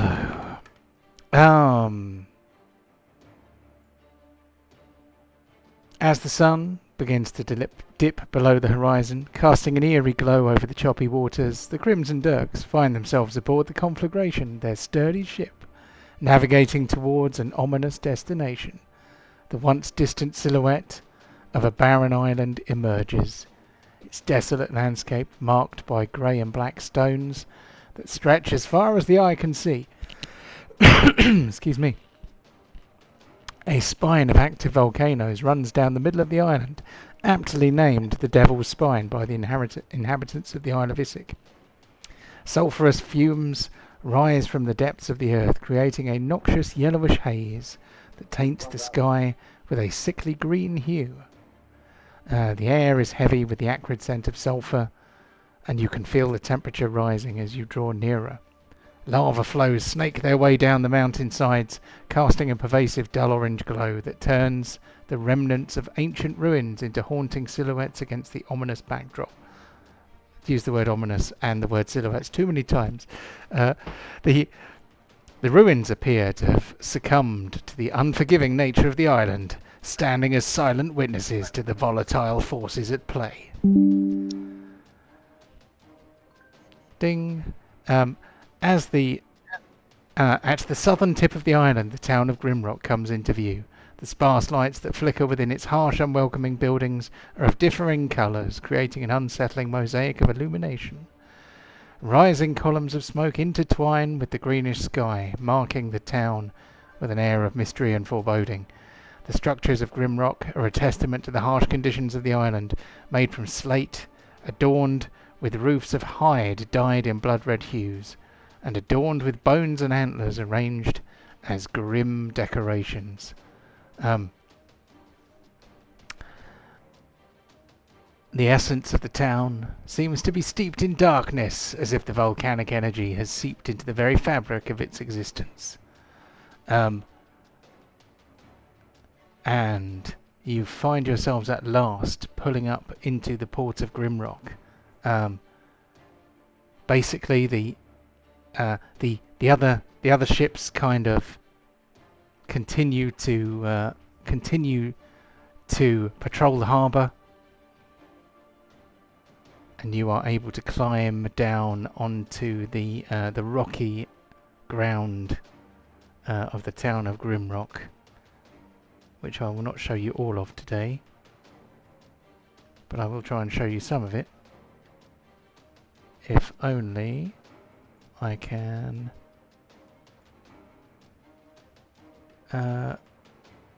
move the map so that it is visible. There we go. So hopefully you can see the town. It seems to be oddly bereft of people. Oh. Although you can hear some sounds of wailing and weeping, as if this place is undergoing terrible hardships and is filled with people who are lamenting their conditions. Ah, or in Manchester. Right, okay.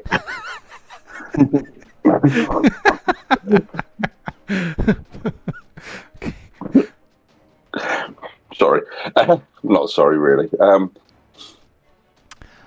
So ahead of you, you can see the edges of a huge building, or rather the largest of the buildings that are currently visible to you.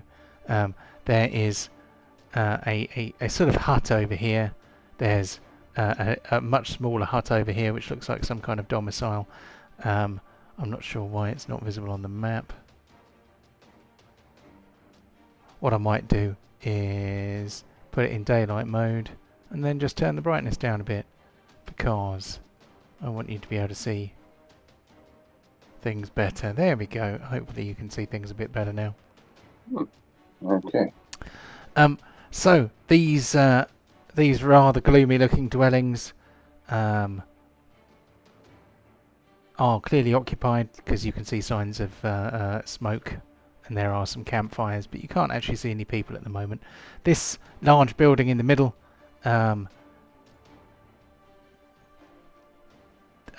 bears the hallmarks of some kind of blacksmiths, possibly.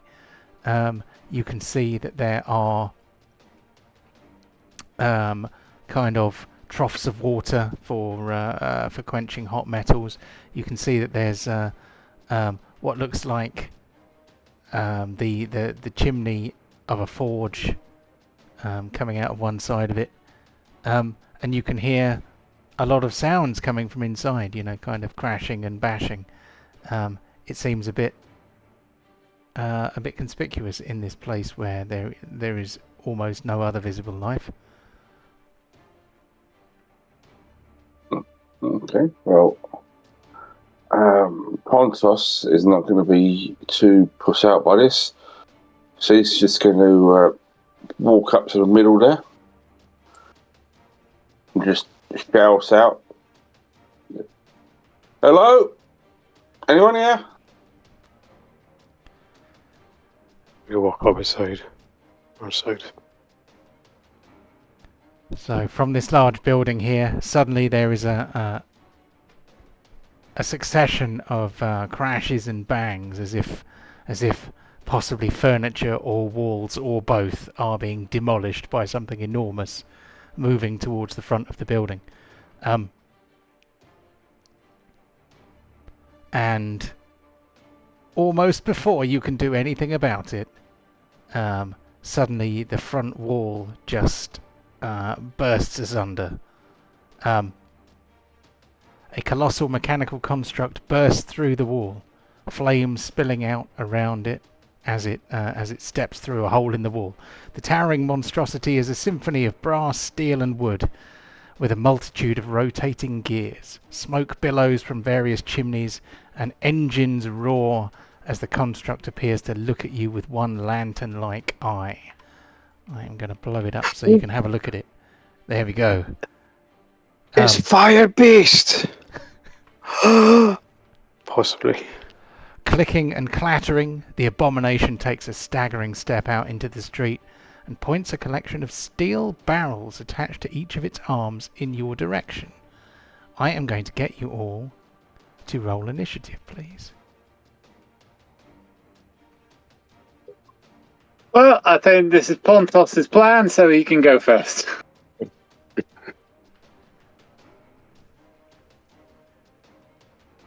Oh yeah. Oh, Baron, you're going first, I think. I wish I'd moved myself forward. So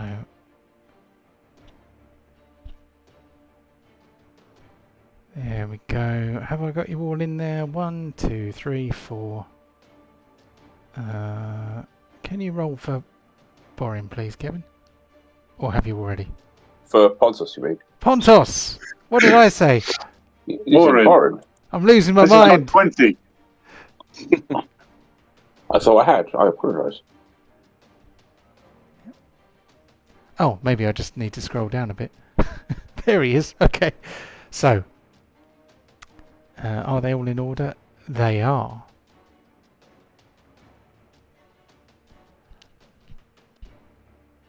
So, just before we begin, rattling and vibrating, the machine rears up to its full 30 feet height, still training its weapons upon you, and then promptly explodes, showering you all in miscellaneous bits of junk. Well, that was all exciting. And left underneath a pile of various broken pieces of equipment, cogs and motors and red hot bits of steel and brass, a strange man is lying. I shall blow him up so that you can see him.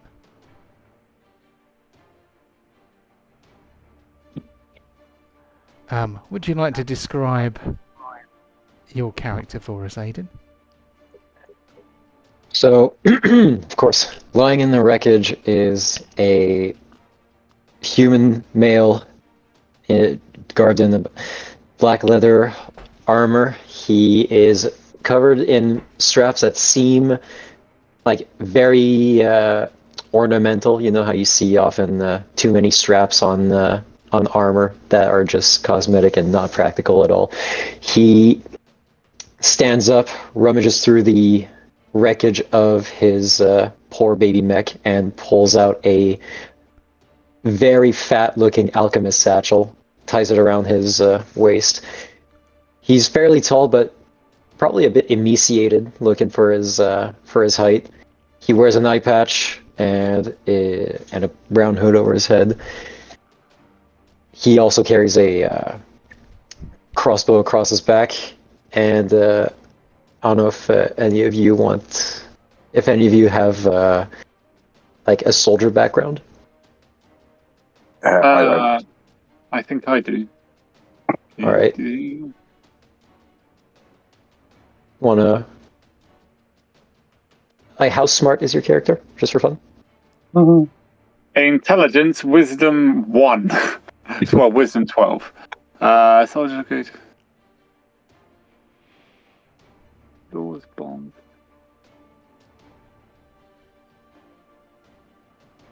Pontos isn't a soldier. No. I was just gonna say, if you know anything about the armed forces of Faerun, you'd recognize that his boots seem very standard issue. Mm-hmm. All right, stands up, looks at the crowd in front of him. Well, you're not orcs, so I assume you're not here to kill me. That's fantastic, but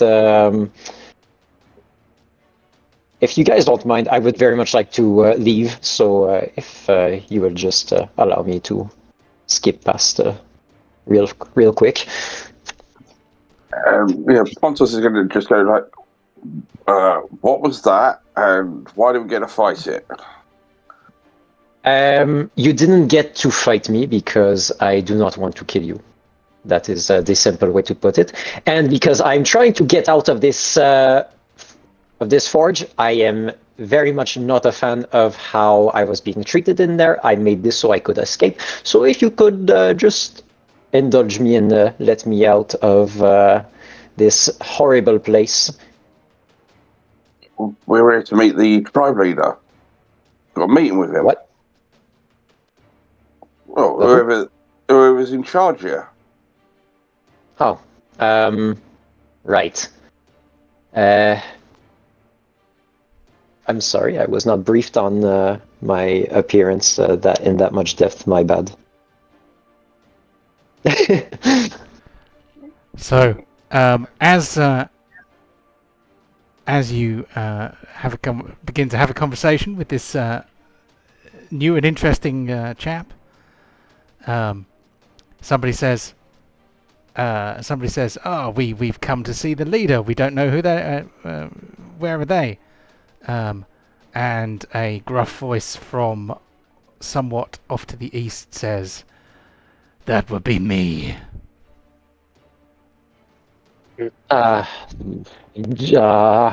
This asshole again. You know him? I've crossed him on my way in. I was hoping I wouldn't have to see him again.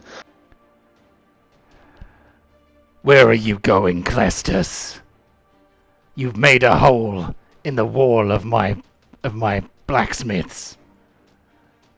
We need you to make more weapons. And you've made a mess of my adventuring plans, so I think we're just about even. Now, if you don't want me to make a very similarly sized hole of the rest of this little encampment, I'd suggest you let me go. Well, I'm afraid that's not going to happen. Well, I don't care about that. I want to know when you're going to start working for me and give me that navy for me to rule the seas. Yeah, I'm going to politely cough and say, big fella, pointing to the guy that's talking, Pontos over here. He's a master of this realm. Bend thy knee. Before I put my... Bend my what? Your knee before I put my foot, your ass. Enough talk. Prepare to die. So, can you all roll initiative again? If you would rather keep the initiative that you rolled the first time, then you can. I'm not going to go for that because I am not within any sort of close distance to them. I need them to come a bit closer. Okay. Artificer or gunslinger? I'm thinking gunslinger. You're about to find out.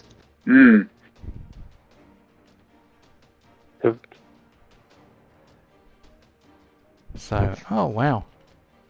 The big boss got to go first. Oh no. Suspicious. Suspicious? What do you mean? You can trust me. Recording A bullshit. likely story. So the big boss is a large orc, literally about 10 feet tall. He has kind of yellowish green skin, and slung over his shoulder is a blunderbuss. You have seen blunderbusses before, but this one is massive, and the stock is made out of some kind of discarded piece of bone, and it has kind of hooked points in it, so presumably it also doubles as a melee weapon. In his other hand, he has got a big serrated bone sword, which looks like it may have been carved out of some other kind of animal, and I just find myself noticing, no, that's fine. But yes, he is clearly not as big as Kraugog, but Kraugog was a Tanaruk, and the Tanarooks live in a different part of the island, as you already know. I'm sure you remember.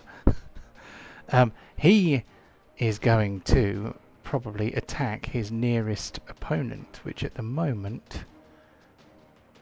Well, let's decide that randomly, shall we? Since we've got equidistant dudes.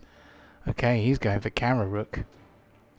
So, just for fun, I'm going to flip him horizontally so he's facing the right way. He is going to leg it towards Karirook.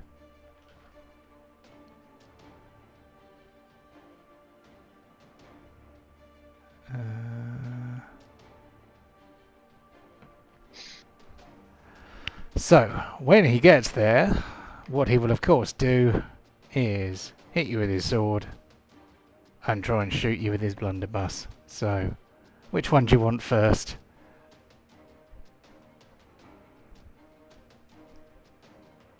Let's What give you about neither? How about neither?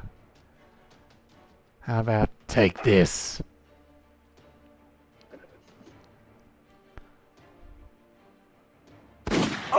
Oh! So he blasts you with the blunderbuss, which knocks you off your feet. And as you fall over, he lifts his serrated bone greatsword high over his head and prepares to plunge it into your vulnerable flesh. Apologies, I was speaking on mute. So with the blunderbuss, is that a disadvantage because it's a ranged weapon? It is basically a sawn-off. It is designed for shooting people when you're standing right next to them. Sorry, I've just realised I don't seem to be on the turn roster. I got a 14 and I'm not there.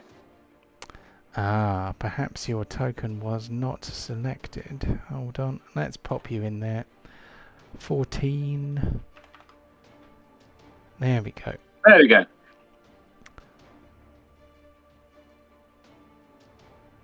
So I would say I have lost my thread. You're just going to smack me with a sword. Indeed, here it comes. Sweet. Can I use my uncanny dodge on that, please? Probably. Hold on. What has happened here? I have clearly just accidentally renamed the renamed the script instead of stupid boy. Right, I'm gonna have to switch that. So that would still have been a hit regardless, but I need to do the damage differently because a great sword is 2d6, isn't it? So 4d6 with this bruiser. Okay, so I'm going to give you a hit point back. Sorry, what was your question? I'm going to use uncanny dodge, please. Go ahead. I can only do it on the last one. Boom. Sweet. Okay. Cool. So you get some hit points back. Presumably rolling to the side at the opportune moment. Let's move on to Yorl. Okay, just looking at the situation for now, I'm going to... is it there? Is it there? No, it's not there. That's not a problem. What we can do, I will deduct the spell slot anyway.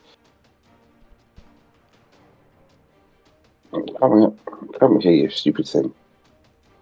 There we go. Oh no. I'm going to give him the finger. And I'm going to cast it there. And so... my hand is a 5th level slot, so I'll deduct one of those. And... there you go. So, what type of attack shall I do this time? I think I will do a... I'll just give him a slap. So, one... Make a melee spell attack. So, my melee spell attack is... the same as my shocking grasp. Is it clenched fist? The yes. usage thing. Ah, there's a script for that actually on Bigby's hand, so that will save that's where it is. Sorry. that will save some faffery. Yeah, sorry. I forgot that you have it combined like that. So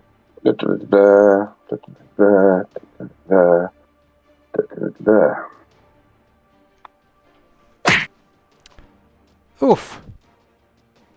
That was better than a kick in the teeth. He hath been smacked. Yeah, and then I You'll just take a few steps away from this and go, this is why I didn't want to go here. I didn't want to upset the orcs, and that is my turn done. Cool. Okay, results. How many of them are there? I'm very quickly trying to do a thing in the background.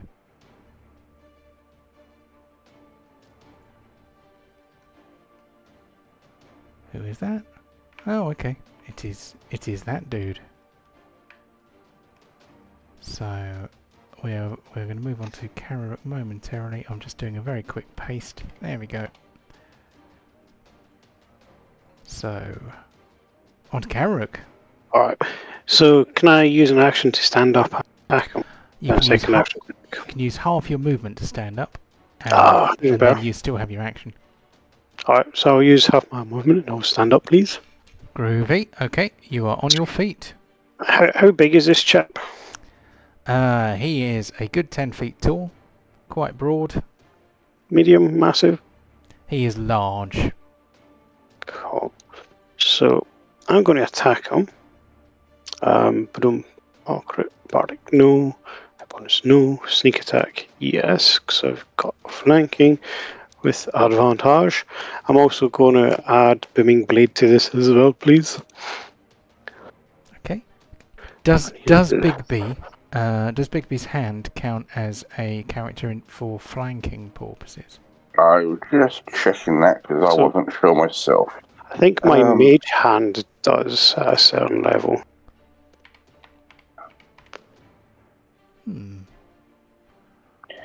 It doesn't say anything about it being an ally.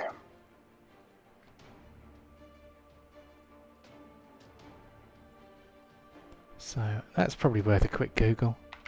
Is Bigby's hand able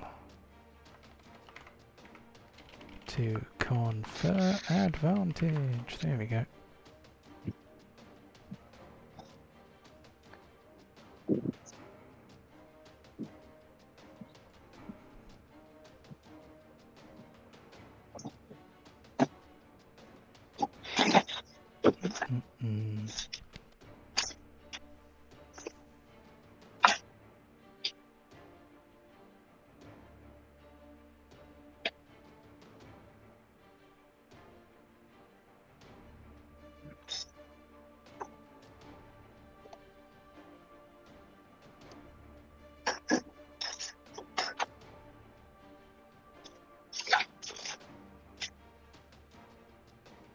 Okay.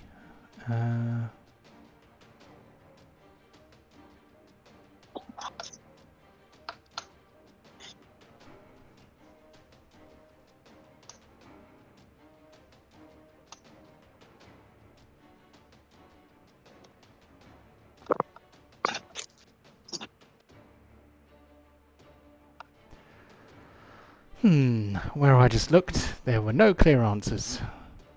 So, does he have fixed hit points? Because he does have a fixed number of hit points. Okay. And an AC. Cool. For some reason, he came out with 74. I'm not sure why. It's based on my health, so it's probably set on my previous level before I leveled up. Gotcha. Okay.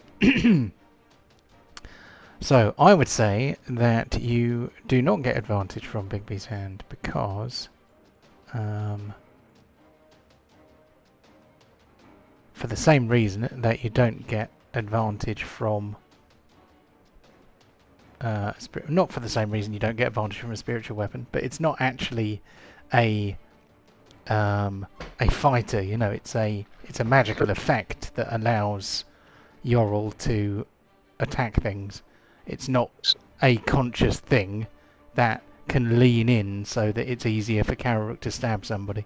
It just has certain things that it can do. So I'm going to say that it does not help Karirook.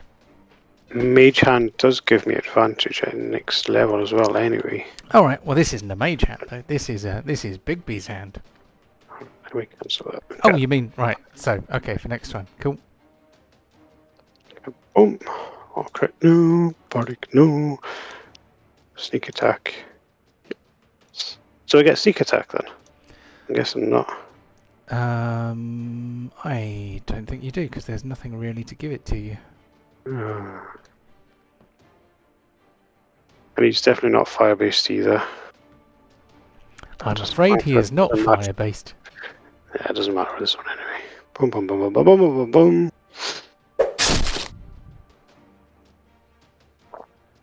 Cool. Cool. Then I'm going to disengage, and I'm going to run half my, which is 1, 2, 3. Yeah, so I'm going to run away slightly.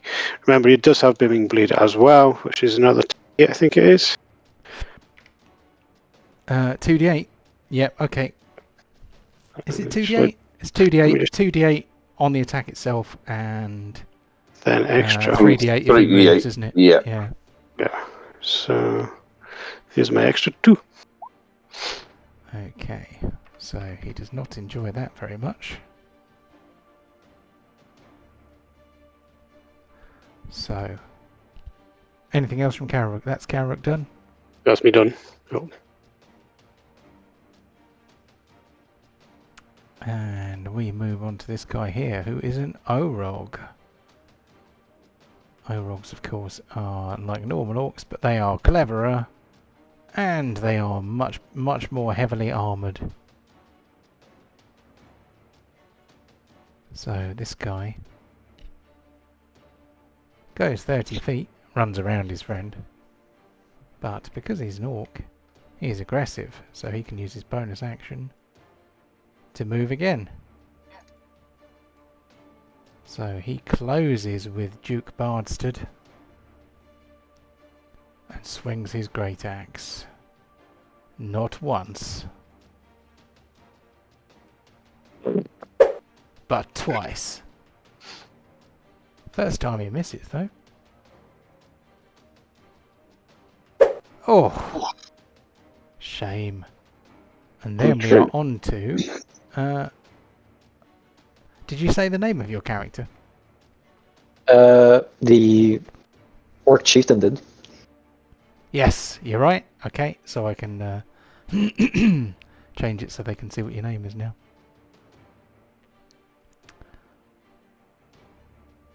Oh, it's, All right. it's grinding. Stop grinding. Roll 20. Yeah, right. Yep. Alrighty. What was the name of the Orc Chieftain? Did he say it? He didn't say it. No. Alright. It may come up in a minute, said the Very desperate GM, who didn't expect to need a name for the guy today. My bad. No, not at all. He should have one. I was just thinking that. Alright.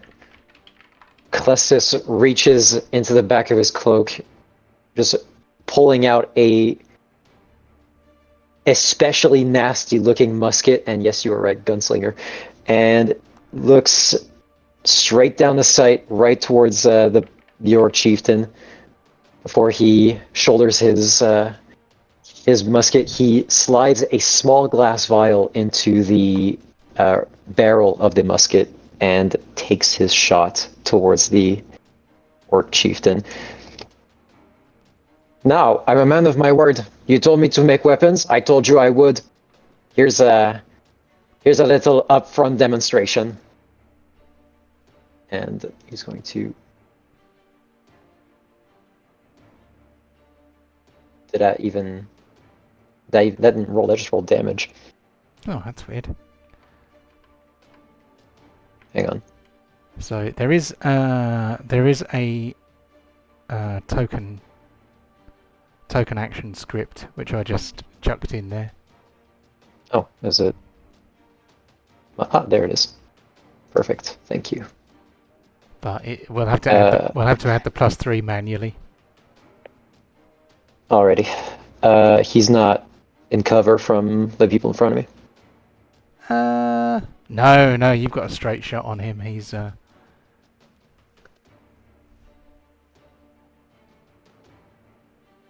I'm gonna have to do some more scripting for you. And the vial I'd slid down the barrel was a poison, which is a bonus action I can take as a poisoner. I can just add poison to my attacks with a bonus action. Cool. Excellent. Well, let's have some poison Also, as a damage. poisoner, if he's resistant, no, he's not. Cool. Yeah. So give us some poison damage. Poison then. some.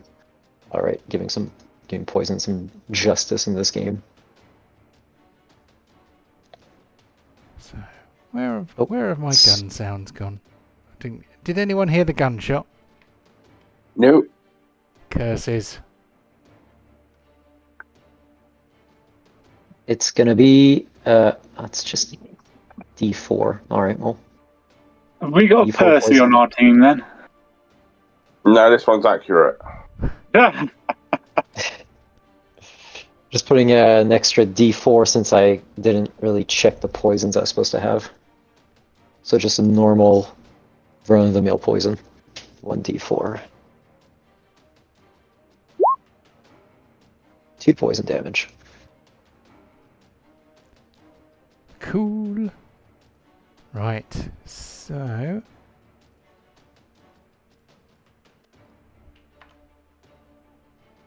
Oh, There we go. remember what? All right. Remember when we said about the damage on the weapons? Are we going with what's on the sheets, or are we going with what you'd said about the damage? The things that I have just done that the wrong way. Because I sent So- you what I used as the basis for the firearms in this, didn't Yeah.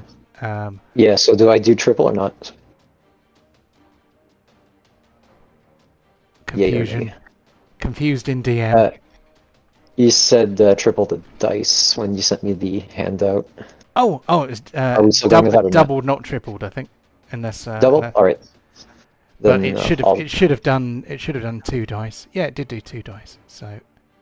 Oh, perfect. Sweet. And I have added the extra +3 as well.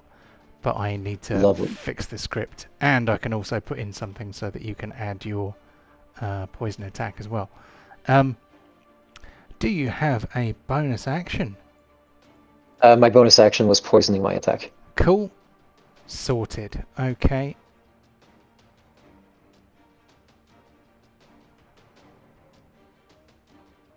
You know what? I'll just back up 10 feet to readjust.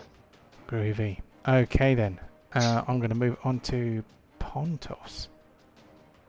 Oh, looking at this, this looks like a challenge with a kick from now both sides with his feet into the side of Shoe Bacon.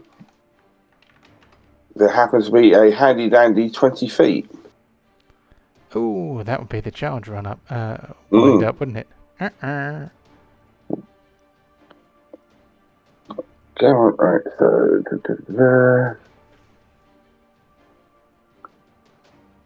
We do get the charge run up.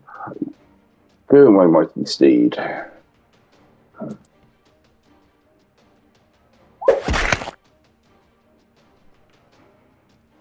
He stayed on his feet, but still 17 point, and then you might as well gore him a bit more, because that's what a good pig does.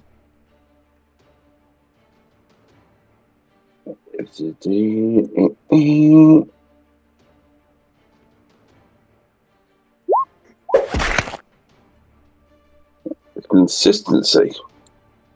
And then Pontos, he's going to grab the make sure, is it the Flame Hammer of Doom? Not the Flaming Great. That's the one. The Flame Hammer of Doom. Yep. Let's see what this baby does. It is 1 or 2-handed, but...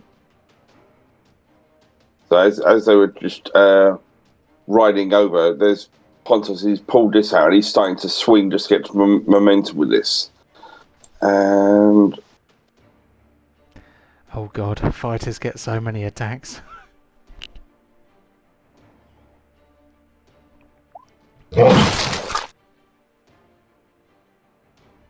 Ouch. It's just a baby.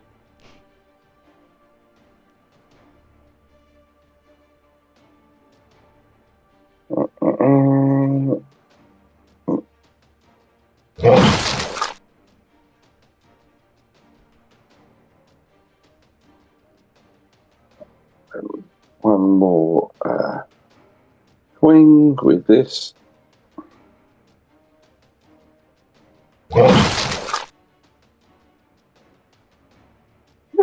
Okay, and then finally we'll give him a little bit of a cat claw with advantage.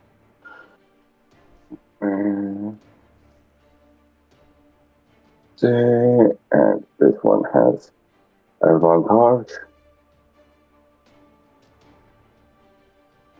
Oh, I've just realised it says club damage. Oh, I need to fix that as well. So many things need fixing.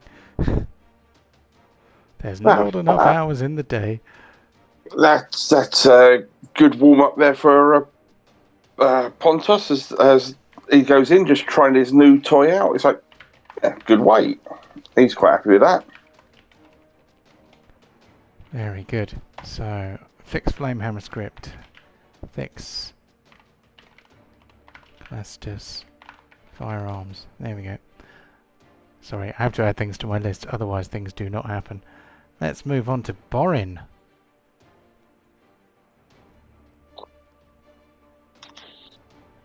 Okay, I am going to rage. Gotta love that music.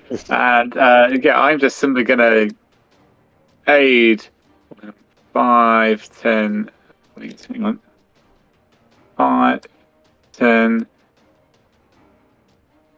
15, 20, 25. That work for the advantage? Yes? Yeah. One swing.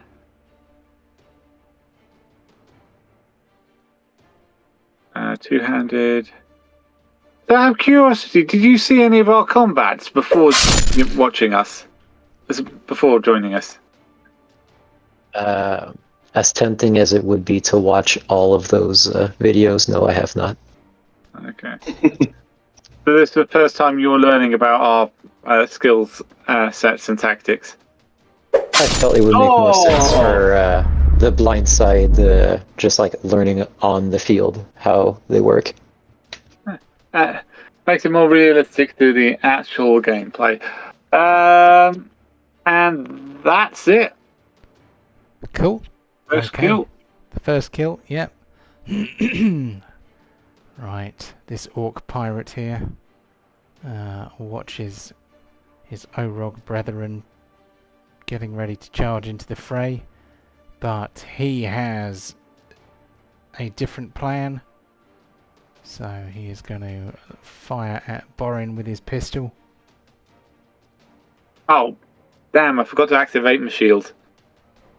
Oh well.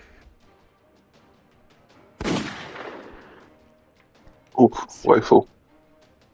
Let me just make sure my shield is terrible. activated.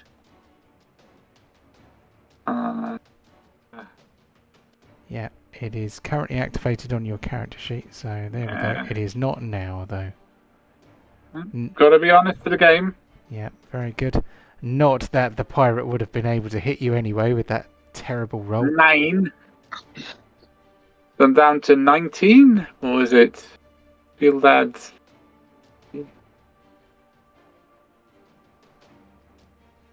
So it's showing 20, is that wrong then? Let me just double check. Animated shield gives you +2, does it? Yeah. Yeah, okay. Don't know where I got +3 from then. I think it's plus, yeah. So Orog number 4. Well, I suppose he's got a big floating hand in front of him. So he is going to hit that with his great axe.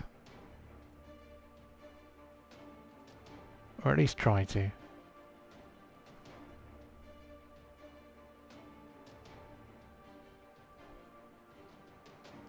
For some reason, I'm not getting all the audio. Oh well.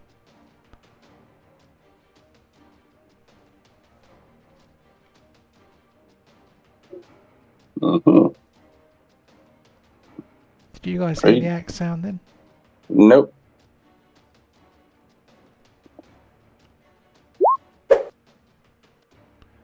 Okay, one hit, one miss. On to Duke.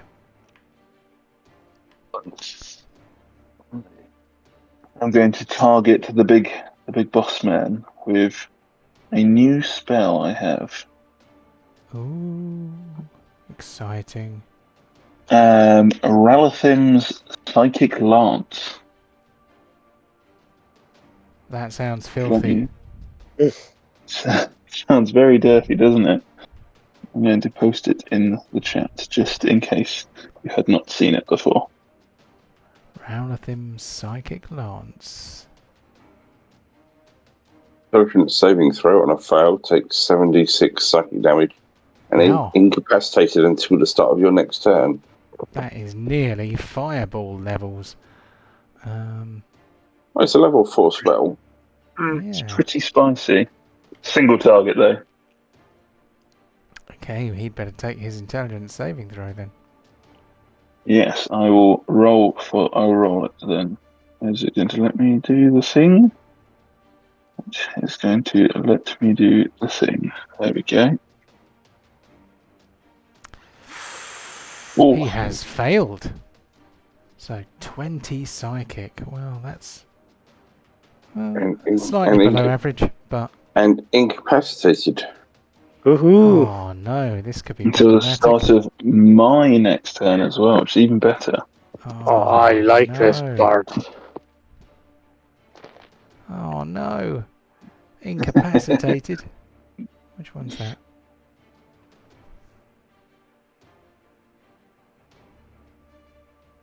There's definitely a picture for it, but I'm not sure which one it is.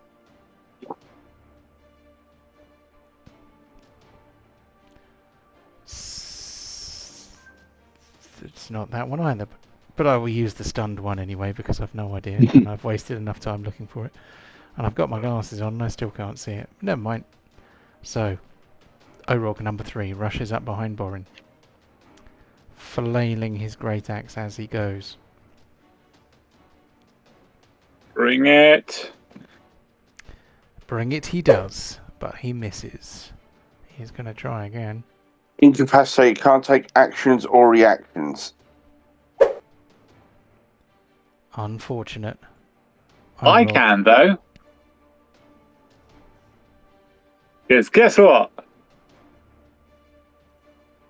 Oh, are you going to riposte? Yeah, I am. See, Go on then. loving my... It's a standard, though, isn't it? Riposte. Yep.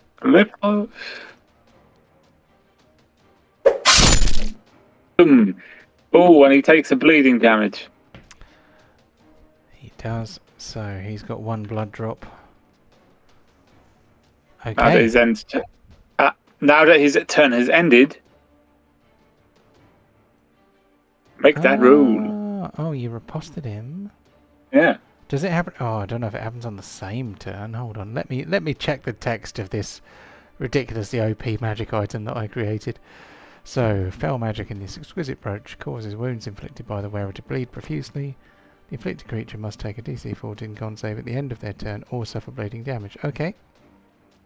It's the end of their turn. It is the end of his turn. So, that is the standard DC of 14, isn't it? Standard. It's standard 14, yeah. Yeah. I So mean, he's only... 16, he passes. Oh. So his wounds close up. Okay, Orog number 1, who has been waiting in the wings for an opportunity to lay some smackery, finally rushes in, flailing his great axe.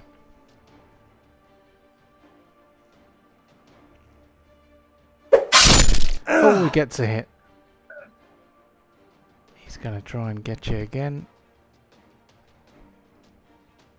Oh! Hang on. What you got? Need to add that to the damage roll of for the Propost guy. Oh yeah, because it was maximum. Nice. Because you get the A D10. dice added to the damage, don't you? Okay, so that was Orog number 1. Okay, we are back to the Wild Orc Pirate Champion, who can take neither actions nor reactions. Hey! Movement counts as an action. Does he get a save against that, or does it just last for a single round? Just for a single round. Just single round, yeah. I seem to have Ooh. taken no damage at all. It says I'm still at 136. On my screen, it shows 115. So maybe give your browser a refresh and see if it catches up. Okay, has that taken off the half? 3? Could it be Oh no, it 3? hasn't. No, it hasn't. So you Raging, should yeah. have half of that back. So that is going to be 21. So you should get 11 back or 10 back. 10 back. Okay. Well, at the moment, I need none. So let's have a look. See. Oh yeah, there we go. It's saying 115 now. So give yourself 10 hit points back, and then we're good to go. The champion can't do anything, so we're going to move on to Yorl. So, with a twirl of her wrist, you see this giant spectral hand copy as she just gives him a biggest slap ass as she can as a bonus action with Big V's. Just give that a good spanking. What's gonna happen? Oh! I mean, he can't, because he can take neither actions nor reactions, but it is still a miss. Mm-hmm. Well, that was a little bit embarrassing, but these things happen. So I will just go a bit more old school on him and throw this at him.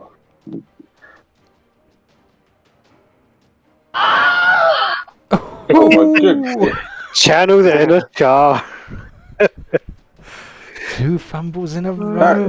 Right, Wow. fuck that. I'm going to use my inspiration on that because bollocks, I am not. Oh, disappointing. Can you get 3 in a row? Yeah, if I get 3 in a row, I deserve this. So, that's just like what this Roll20 hates me. It really does hate me. Not even doing anything big. It's just a fucking firebolt. There. Cool. So, firebolt delivered. Yeah, Pretty good damage too. yeah, but now get up to like 3d10 or whatever, so it starts adding up quite nicely. But yeah, the fact I couldn't get a good cupping with that hand was disappointing. Phrasing. That was probably entirely deliberate. I couldn't either confirm or deny that. So do I get an auto crit on this? He's not paralysed, so I don't think you do. You do have advantage And sneak. and sneak. Sneak attack, yes. Advantage. And I'm adding obviously being bleed as well. No. Miss. Oh, I don't see that. Go and get killed, stealing bitch. Fumble. Damn it. Now let me add my other 2d8 anyway. I mean, these Oh, aren't really good. I think we've gone a bit OP here because the bosses aren't lasting long, and I've sliced through 2 of these guys pretty much with ease. Well, that's why. That's why. Thorin. That's why I'm using cantrips. Shh. So my don't wind up the DM. My my knife goes into this guy's heart, and as it goes in, it slides the ribs and it touches his heart, and suddenly it just sort of explodes out of his chest. Attached to my dagger, I rip his heart attached to my dagger, and then I look at the other orcs and say, I point to Pontos and goes, "He is your boss. He is your champion. Kneel down before him." And I'm pointing at the flaming great axe thing that he's got as well. Oh, okay. Let's see. Well, I will wait until Pontos' turn, and then Pontos can do either a persuasion or an intimidation check or something. But let's see. There's quite a lot of round to go. I'm wondering. I know we started a bit late, but I'm wondering whether we should call it there because things. So yeah, let's go to awards. I'm gonna write down for that. I'm gonna write in the chat. Karirook has called on the orcs to Oh, before Pontos. to bow before Pontos. So will they? We will find out next time. So let's move you guys to the award screen. What alignment is Karirook? I've just got to say, he does seem to make our situations worse. I'm making it better. Yeah. If the orcs all agree, then we don't have to fight. We're happy days, no more damage. That's a good thing. And we'll have an army to take with us to the Shadow Realm. God damn it, I missed Char. I'm a Knight Marshal, remember? That I was command armies. It was your fault he's not with us. Yep. But how's it my fault? I think I'm sure you meant the party in general, not you specifically.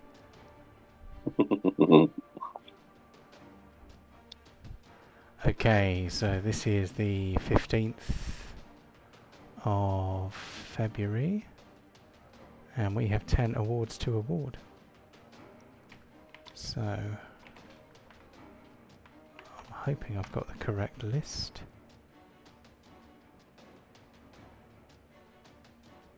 I think so. Yeah, okay.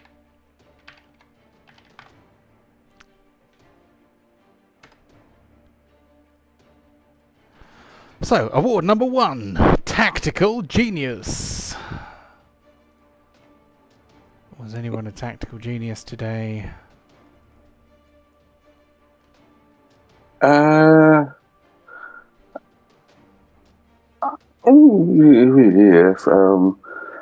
I'll say Duke for that one, for just taking the leader out for a turn. It was quite a nice little move. That was pretty effective, wasn't it? Okay, so how about Kill of the Week? That must be that last one where I ripped the guy's heart out. Oh. Does everyone agree with that? Yeah. Yeah. Cool. Okay, then let's go for Yoink then.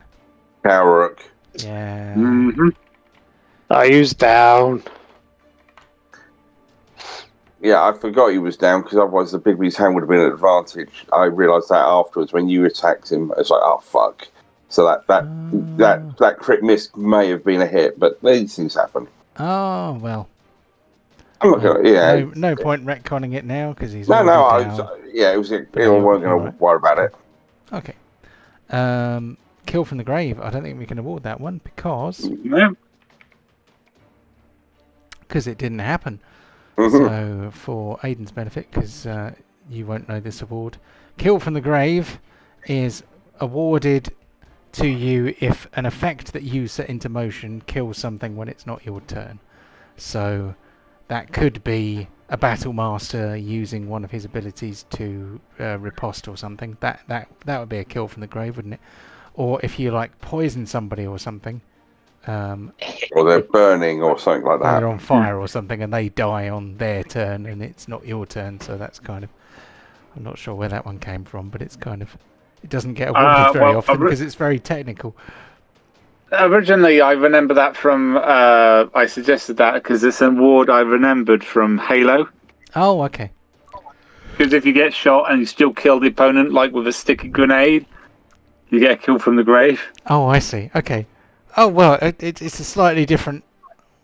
It's a slightly different thing, isn't it? Because in our game, because you're not dead. It's just not your turn.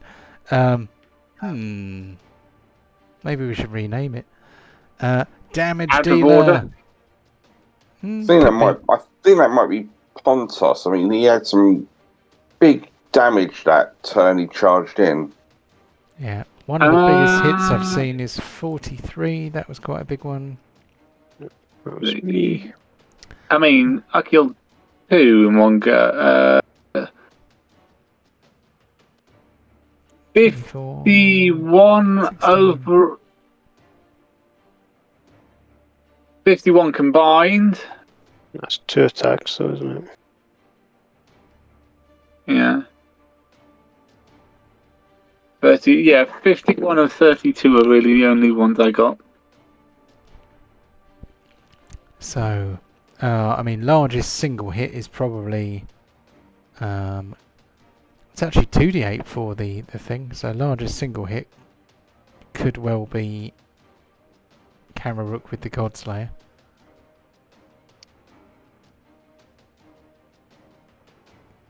Because he got a 19 and a 24 just from the damage of a single attack, and then he got an extra 3 for Booming Blade, and should have had another d8 on top of that. So I think that might be a Karirook this time.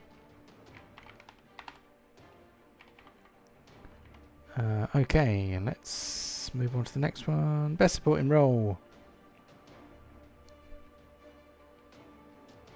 Any real support work was there, massively? Not so much today. No healing or buffing or anything like that, really. So Not for the moment, no. no. Okay. So I have a cunning plan, my lord. I don't know if we had any cunning plans this week. Do we have any cunning We plans? talked this about week? plans for a very long time. Yes, that's true. So who had the most cunning plan? Well, trying to persuade Borin to use his ability so we can breathe underwater, or Oh, that was Pontos, wasn't it? Pontos. Yeah. Pontos, yeah. Yeah, But it was that's more good. trying to persuade him to use that. Yeah, that was a good idea. Whose idea was that? I can't remember. I tried to persuade him. Mm. Okay. I failed at trying to sleep him. Okay, maybe that's... You broke his curse, though, or his spell for a moment, so that was good.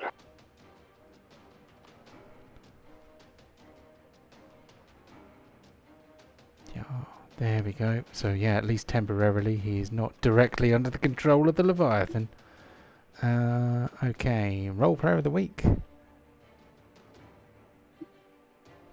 I would say our new gun toasting friends had a nice little bit of roleplay on introduction. Yeah. I mean, he does an actual good voice. Well, that's it. I think that's more his accent. That's the accent that people like from here that speak English have. I just force it. Ah, well, it's much better than the French accent I was doing for the talking axe. So Yes, you missed out on Frenchie. Imagine John Cleese in an axe. yes, very much based on the French accent from Monty Python and the Holy Grail. Well, at least you're not that detective from the Pink Panther trying to order a hamburger. That would have been horrendous. Hamburger. So, yeah, well deserved. So, Clastus takes role player of the week. Thank you. Whose side are you on? We didn't have any friendly fire this week, did we? Not yet, no. Oh, well, I mean, hold on. No, we have to give this one to Duke because he cast a spell on Pontos. So, Oh, yeah, it's a good point, good point. and Pincushion. So, who got the shit kicked out of them most this week? I don't know if any of you actually got a hit. I think- did. Oh, Borin got a hit. Might be Borin. And Karirook did a little bit. Yeah, I got whacked. So, who do you reckon took the most damage? How much damage did Borin take? He took about 21. What did Karirook take? Remember? Give me 1 second. First hit was 19. Second hit was 15 by half that, didn't I? Ah, well, I reckon Karirook then got the most beaten up. Oh, There we go. We have 10 awards, or at least 9, or 8. Only 8. But 'tis good enough. So I'm going to move us back onto the home screen. So I had a bit of trouble prepping today with various tech issues, so it wasn't my best prepared session. Apologies for that. Hopefully next week things will flow a bit more smoothly and we can continue to advance the story. We did have a massive amount of kind of exposition moving things forward today, so hopefully you all have an idea of what you can or could be doing in future. We definitely have some paths laid out before us, so do feel free to chat about it in the Discord channel in between. And before everyone else goes, if you go back to the mains, you will see I sent you all save the dates. Yeah, I did see, but we didn't want to sort of mention out during the recording. Thank you for that. I shall look at that more closely momentarily. In the meantime, thank you for joining me for the Chronicles of Captain Pontos, and see you at the next one. Okay, bye, guys. Have a good evening. Bye. Cheers, guys. Have a good one. Catch you later.